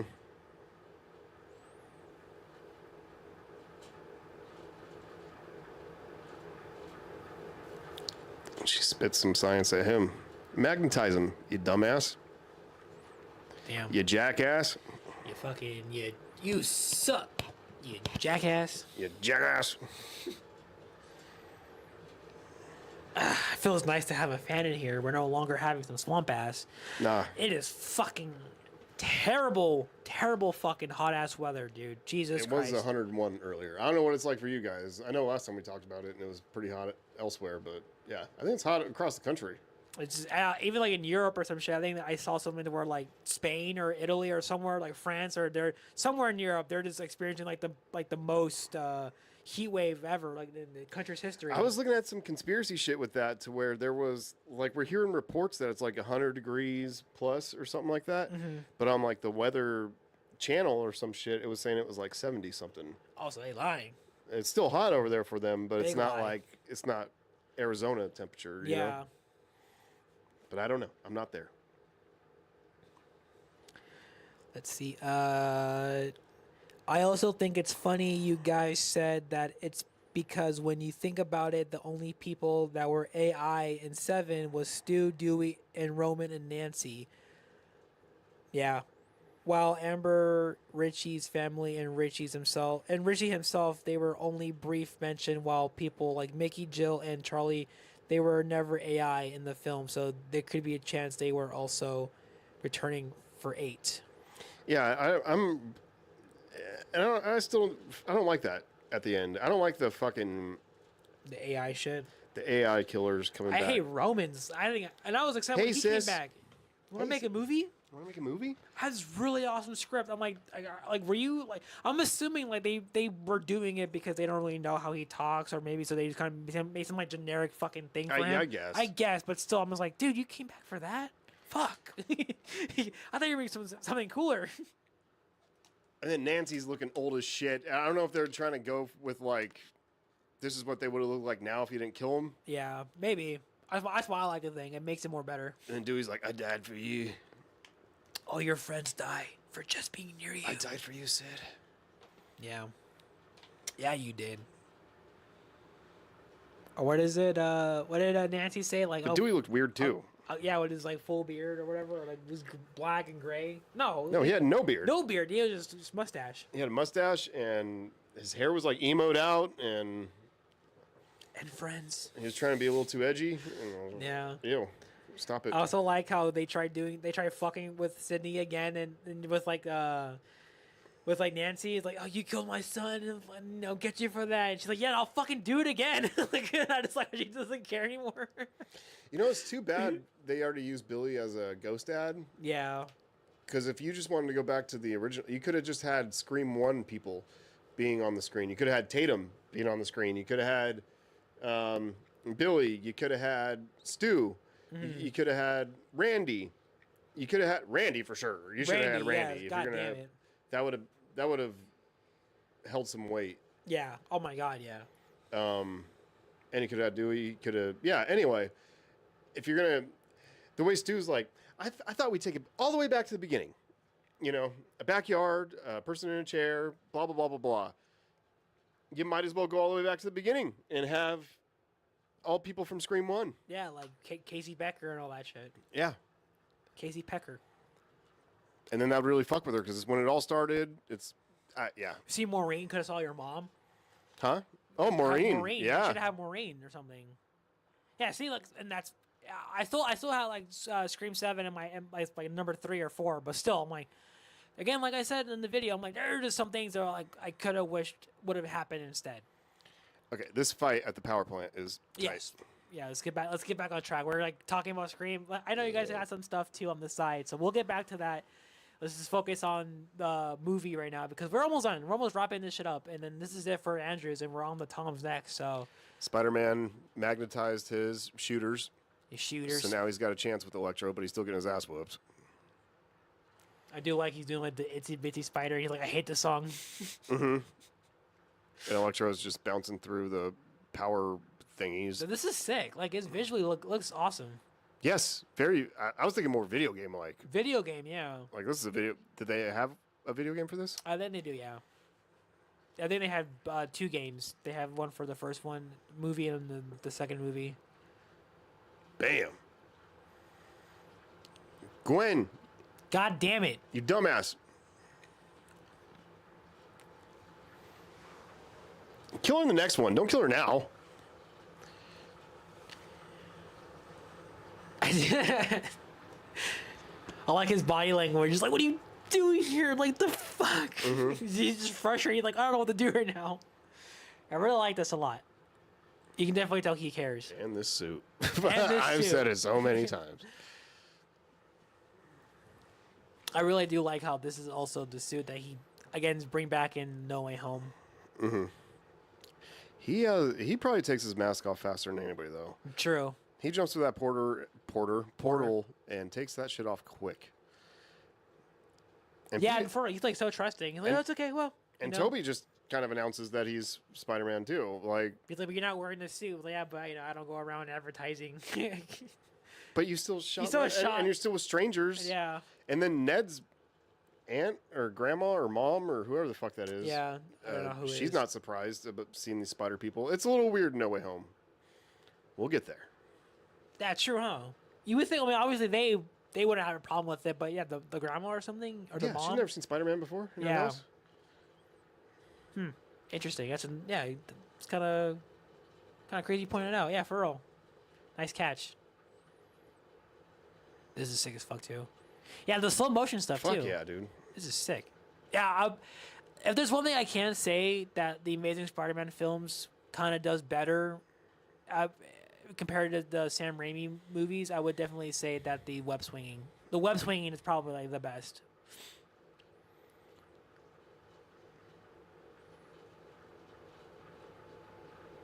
Yeah, this had to be a motherfucker. All the special effects team? Mm-hmm. Good lord. They had to have gangs of people working on this. Because they have a ton of people working on them now for like Avengers movies and stuff. I can only imagine for this in 2014. You had to have so many people working on this. This is like no AI, nothing. Just fucking just straight like people working on this. Computers.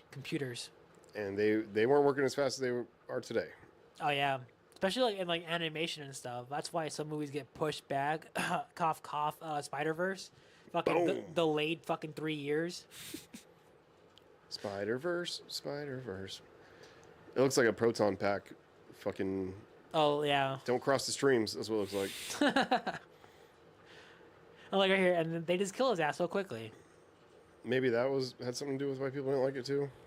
That's all I was saying. Like when you were in the restroom, I was just like, I mean, I said it too when you were here, but I'm like, they really just fucking just smooth over the big fight with these two people. Did he die, or does he exist in electricity form? Because there's electricity all around us. True. All around us. They probably just banished him to like the fucking Phantom Zone, or whatever the. He can get shot out of a cloud like a lightning bolt. I'll be sick. And get back and come back. I'm spitballing here, people. I don't know. Spitballing. And just when you think everything's all fucking... we're good. Awesome. Everything's good. All right, guys, let's end it right here. The world is saved. Yeah, let's just wrap it up here, huh, guys? Nothing else bad happens, right? We don't have to keep watching. Nothing super sad's gonna happen. No. Right? No, I think we're good. They're not gonna do that to us. And that his little battery pack thing is left behind, but I guess that's saying he's dead. Beep beep beep. And he stops beeping. God.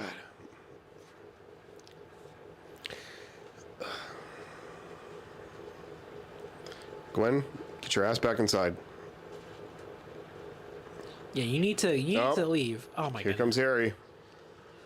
What is fucking big ass? And they have it like dead silent too, which I like. There's no music here, which is good. It adds to the weight. And he's creepy. His laughs and shit.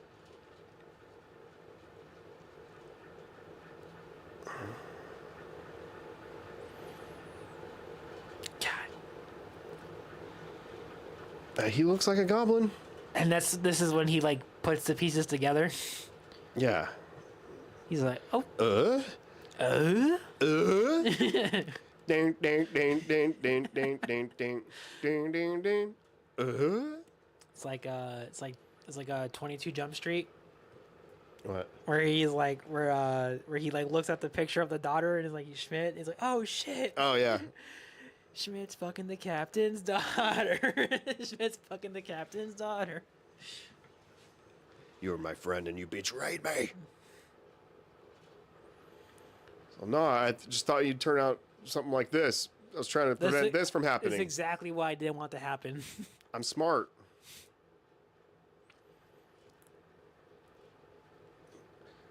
It's like, Harry, I don't know. You got a couple boogers hanging out, dude? God, this is so low, though. But then again, this is the goblin serum just fucking talking.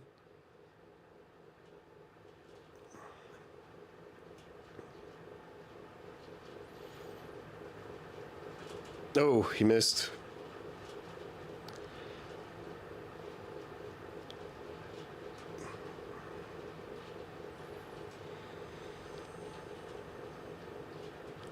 This is between you and me. It's like Anakin. For real. Let her go. You turned her against me. No, you have done that yourself.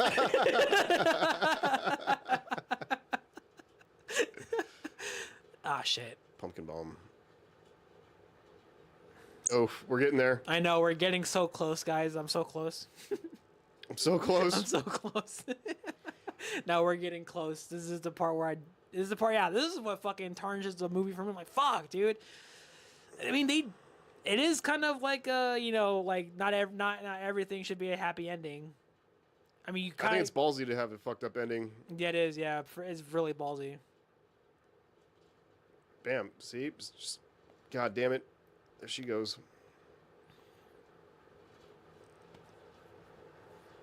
Dude, just fucking the swinger to the side. There you go. It just... Oh, God. Yeah, swinger. That's what I would do. Just go. Jump. I would, like, shoot a bunch of fucking webs around his face. Like, suffocate him. Yeah, for real. Knock him out. Is he if I was Spider-Man, dude? Yeah, fucking use your head, Peter. Jesus Christ. That you're smart, bro. He's gonna choke him. Now shoot a bunch in his nose. Bah, bah, bah, bah. For real. Blind him. Do whatever you gotta do. Krav Maga. Go for the nuts. Get the fuck out of there. Go for his nuts and get out of there. Do everything they told you not to do in a fight to get the upper hand. I'm gonna throw some dirt in your eye. Oh, here she goes. Fuck.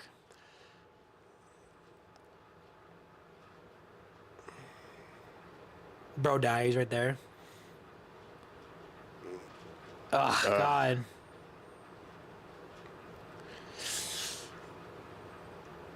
Here we go. Here we go. And then the web, too, with the little hand on the web. I kind of like that, too.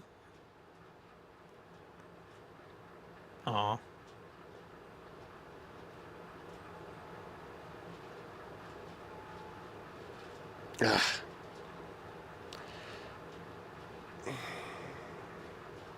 God, almost. Like, literally. Bam. Fuck, dude. Fuck. I remember the first. I remember watching this like for the first time, and I was just like, when I saw that shit, I was like, oh shit! Like it literally shocked the fuck out of me that like they killed her. I was like, oh no way! It was like before the internet too. Like, before like internet spoilers and stuff like that. I was still like, god damn! I was surprised. Oh god. Yeah. Hard to watch. It's got to happen though, folks.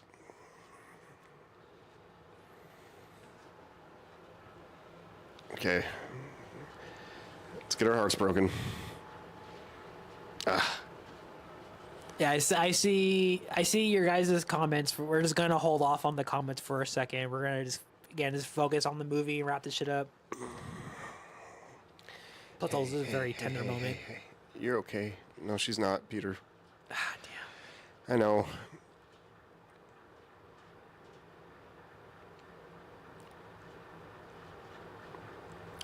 He's not. He's a good crier. He's not an ugly crier. Toby. Yeah, for real, Toby's an ugly crier. See the blood coming out. He knows she's dead. At least try to take her to the hospital, though. I don't know. Something, yeah. You could swing her pretty quick, but I think she's gone. Yeah, like instantly. Like her spine snapped or something. She hit her head in the back of the floor. Pow. I can't do this without you. Fuck. Oh, you're gonna have to. Now you're gonna have to. And I was noticing this when he's at her headstone, like day after day after day after day. He did say earlier that he would follow her no matter where she went. I wonder if that's just like a visualization that even after she's dead, like he's still following her. Like, yeah. No matter what. See right here. Why don't you have Captain Stacy there at the funeral? I think that would have been nice. I guess Peter's already going through enough. I think the guilt already is over. Yeah, and this is the part where he said, "No Way Home." Like, I stopped pulling my punches.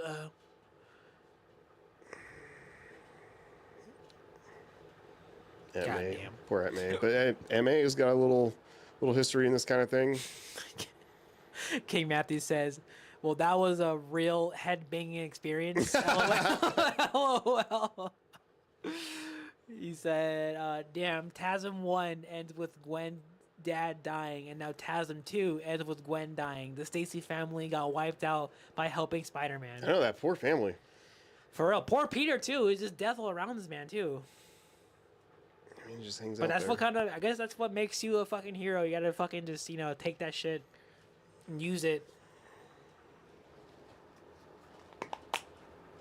God damn it.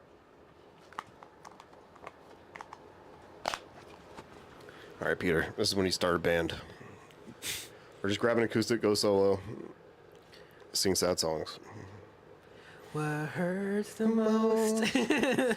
Being so close. Dude, this shit, I'm like, this guy in the hat. Ding, ding, ding, ding, ding, ding, ding, ding. It's like the guy in the hat in Halloween 5. Oh, yeah. It's like, who the fuck's this guy? Breaking Michael out. You see him visit Michael?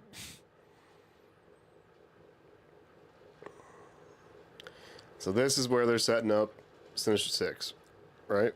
Yeah, they tried. It would have been cool, yeah. It would have been cool because we had...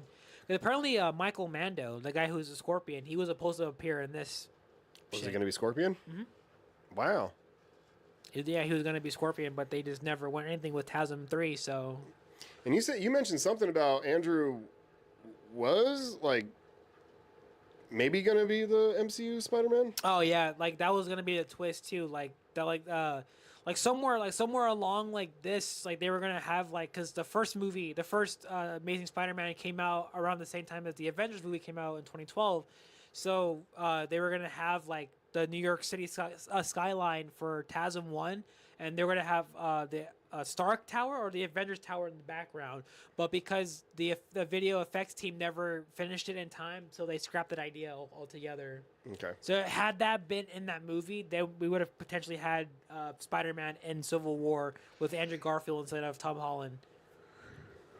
And they kind of would have like followed more of like what Spider-Man is to Tony Stark, because Tony Stark and Spider-Man are homies, but not like kind of not like what we got with like Tom Holland RDJ, where he's like kind of like a father figure type shit, Like a mentor.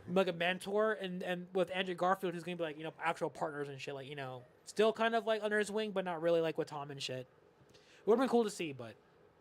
And definitely got some redemption because with that shit with like Gwen and shit. And I think they're gonna do more like mental, emotional stuff with Gwen and stuff. And they're gonna do some shit with that with him in there. Then you'll have to introduce a MJ. And MJ, yeah. And then he could have MJ. Maybe all love is lost until Mary Jane comes along. And he could have his own Mary Jane. But no, now we have fucking Tom. No, I'm just kidding. I like Tom Holland. No, yeah, Tom was good too. She's trying to take a hint. She's trying to give him a hint. I mean. You're throwing stuff away? No. It's part of me. It's a part of me, Steve.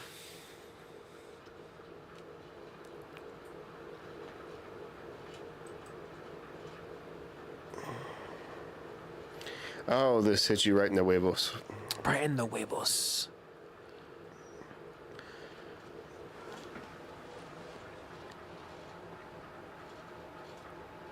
Yeah. It's all right, Peter.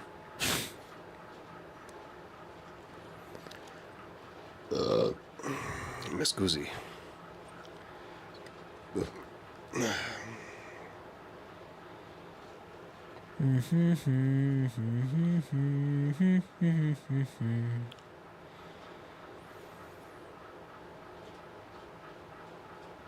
Okay. Oh, he's watching the valedictorian speech that he missed.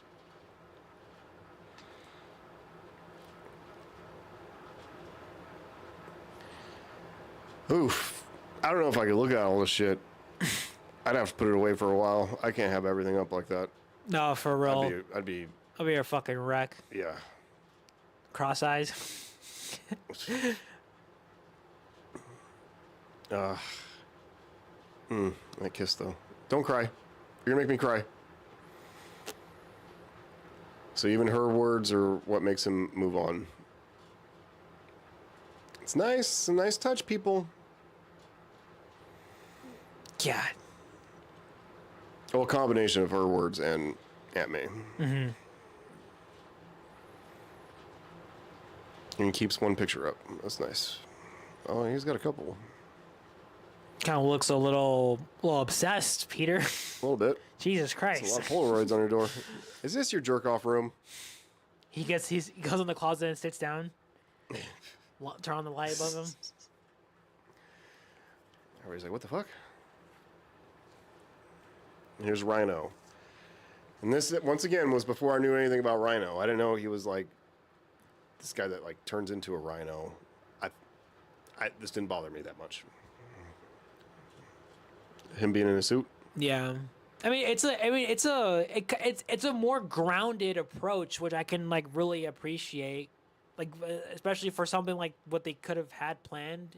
Just to see a more grounded approach where they have people in costumes rather than them just being genetically mutated fucking things, whatever. Yeah, they're like, let's do something else. Let's do something else. Make them in suits, and it's a very interesting and bold choice. Although he does look weird, his head isn't. He looks a little weird inside there. Yeah. His head in the middle of the chest and stuff, and you can tell it looks out of place. Like just like that. Keep it covered. You could hear him, but I don't think we need to see his face.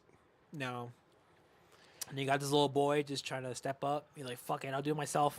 Yeah, I got this. Guys get shot right away. Bah, bah. Everybody shoot the kid. King Matthew said, if that's his jerk off room, that could be where his natural web fluid comes from. LOLJK. For real, yeah. Man, yeah, Andrew never got his organic web shooters. But I was thinking about that though. Maybe okay, going on with my theory earlier, if Toby does die, maybe it doesn't go just to Tom Spider-Man. Maybe it goes to Andrew Spider-Man too. Maybe they both get organic web shooters, and when they meet up again, they're like, "No way, you get them too." No way! Oh shit! Oh fuck! Damn, I'm not ready for fucking Toby biffing it. I'm not ready for that. He might not. I know. Yeah, it's all like theoretical speculation, but still, I'm just like, if it happens, you're gonna be like, oh fuck. I will never forgive you. And this is tender, but I don't think Rhino would be just chilling so they could talk real quick. I'm like, like, you're distracted. Yeah. Get the little boy, smack. That's it. Come on, Spidey. Spidey. You fight me now. On behalf of the fine people of New York City and real rhinos everywhere, I ask you to put your mechanized paws in the air. I crush you, I kill you, I destroy you! You want me to come down there and fuck you? No. I'll be right there. Be right there.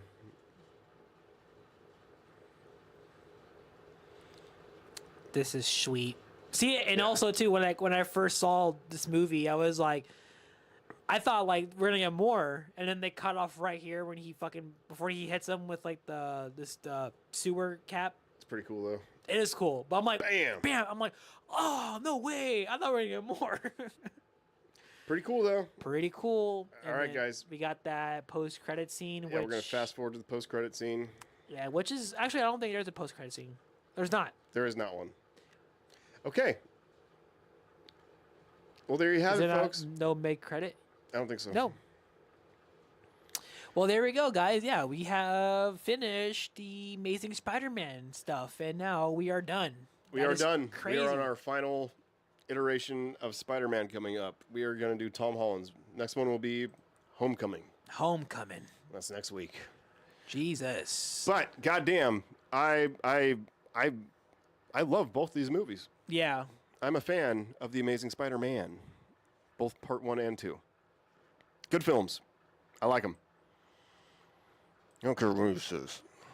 No, yeah, I definitely, especially like just like watching everything from like just from Spider-Man 1 up until now. Like I still like every single movie, just watching it, but specifically the Amazing Spider-Man, because again, I've like was never really into it when it was first out, but now after watching it recently, I'm like, oh yeah, like I definitely missed out. I could definitely admit that, yeah, this movie.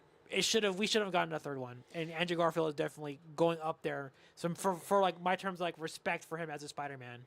And I think being more open to having different Spider-Man. Yeah. You know, there's been enough time now. We've seen them, all three of them, in a movie together. Mm-hmm. I think it's easier to choke down now than at this time. They were rushing too much. A little bit, yeah. We're not over Toby yet. Let's see. All right. What we got? All right, so we are going to go back through the comments real quick. Okay. So let's see. I don't remember where we left off at. Damn it. That's the problem.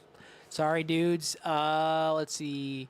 I think a Scream could be taking place in England. There might be a chance. Okay, we saw. Seven Terra, My Return, and the actual debut of Ghostface Cole comes out. A lot. That's where we were. Comes a lot, yeah. Yeah, and Jill, too. Why the hell not? Okay, there we were. I also think it's funny you guys said that because when you think about it, the only people that were AI in 7 were... Okay, yeah, we said that. Let's see. There we go. Where are we at? We're down here. See. They gave Dewey the Hitler stash. LOL. They gave Dewey that Hitler stash. LOL. And that's sad because they didn't even need to de-age Dewey for AI because he died in his 50s. Exactly. That was weird, yeah. He looked too weird. Like, you couldn't grow a beard real quick, man? Let's see. That line Dewey said is dumb. 2, LOL, he died for nobody. Tara was in the elevator safe. Sydney wasn't in Woodsboro, so really you think about it, he died for nothing. He died for nothing. And then Edward said, at Matthew, I don't think he died for nothing. I think he still died for everybody else, and that he didn't die for the one person he truly cared about. But still, still, in the end of the day, I don't think he died for nothing. Yeah, I know that Sydney was like, well, I'm happy that you're there to protect them. Yeah. You take care of yourself, okay? You be safe. You be safe. I think he died only for Tara and her sister Sam because, for one, him and Billy did have a little bit of history after Dewey found him with the mask and got him arrested, so maybe he was trying to do the right thing for them, even though he never did the right thing for Billy when he thought he was like a good guy at the time at first. But yeah, he did something right with his life. He was a true hero that wanted to save from scumbags like Ghostface. He was a hero. He was a fighter, but he was a true brave man that deserved a lot more better life than you already should. Yeah. Yeah. Can you believe that they fired him over becoming sick? What? They fired Dewey? What? That's fucked up. Is that what you're talking about? I think so. It's like, yeah, after this comment. That's crazy. If they did fire him over becoming sick, that's fucked. Wow, okay. That is fucked up. And then we have King Matthew, the headbanging experience. Headbanging experience. That's funny. Let's see. Okay, honestly, seeing the No Way Home trailer and seeing MJ get knocked down the same way Gwen was falling, I was thinking MJ might die at No Way Home like Gwen did. No. It was magic when Andrew fucking caught her. That was like the biggest theater reaction. Everyone was fucking cheering. I was like, oh shit, because I thought, because the way he fell, and then Tong was trying to go for him, and he got fucking knocked away from Green Goblin. Everyone was like, fuck, and then there he goes, boom. Andrew's like, not again. Not again. Yeah, God, I really like that little redemption arc and shit. In his jerk-off room? In his jerk-off room. Natural web fluid. All right, guys. All right. Woo! Man, God. We are finished. Yeah. Amazing Spider-Man 2. All right, we're going to start wrapping up, saying our goodbyes. It's been real, though. It has been real, and it has been fun. Yes, finally, after missing a week, we came back with the video, and we're back with the live stream. So, yep. Yeah, definitely feels nice to be back on this horse, because, just taking 1 week off, it feels weird.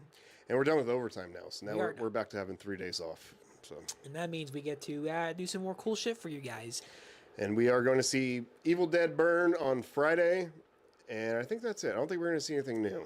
I think we're going to see the new Jackass if it's still in theaters. I think we're going to go check that out next Monday. Hopefully it's still there. It should still be in theaters. But we haven't seen that yet. That's still on our list. We're going to go check that out. But Evil Dead Burn for sure this Friday we're going to go see. Oh, yeah. And then I've showed you, but yeah, so far the critics are liking it. Hell yeah. Which it's I think right now it currently has a 94% Rotten Tomatoes. And I know we've said it. Critics' score doesn't matter. Audience score is what matters the most. But just seeing a horror movie that's like being received so well, man, oh man. All right, we got Yesenia Alvarado saying awesome show, was here for the whole show. Love you guys. Can't wait for the next show. All right, Yesenia. Well, we love you too. Yeah, we love you too. Thank you for being here. Stay rock hard. Good to see you.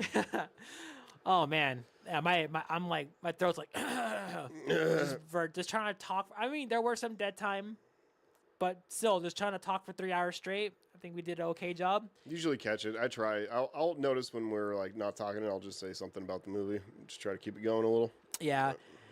King Matthew said, I've been seeing some reviews today of some YouTubers not liking Evil Dead Burn. So I'm curious to see what you guys think when you guys watch it. Yeah, we will definitely let you know what we think about it. Pretty much, we dig them all. So Army of Darkness, I'm a little weird on, but I'm willing to look at that again.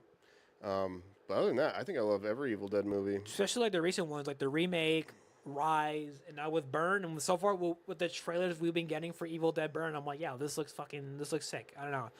It's gonna go there. I hope so. It's gonna go there, and I'm okay with this being gross. Yeah, you know what I mean? Lee Cronin, the Mummy. This is like an acceptable movie to be gross, and yeah, I'm very excited for this. Yeah, because I really like Evil Dead Rise, so this one should be good. Yeah, we're excited. That's cool. All right, guys. Alrighty. Well, it's been real. I think we're gonna say goodbye. Yeah. All right, we'll see you next week, okay? We're going to do Spider-Man Homecoming. Hell yeah, which I'm also very excited to see. Fuck yeah. All right. Thank you guys for watching. We appreciate every single one of you. And if you have subscribed, God bless you. Thank you. We will never ask, but it means a lot to us, so thank you. And we will see you again on the next one. But for right now, this is Rock Hard out. Beans, rice, and Jesus Christ. Bitches. Toodles. Fucking toodles. Alrighty. Later, guys. Thanks for watching.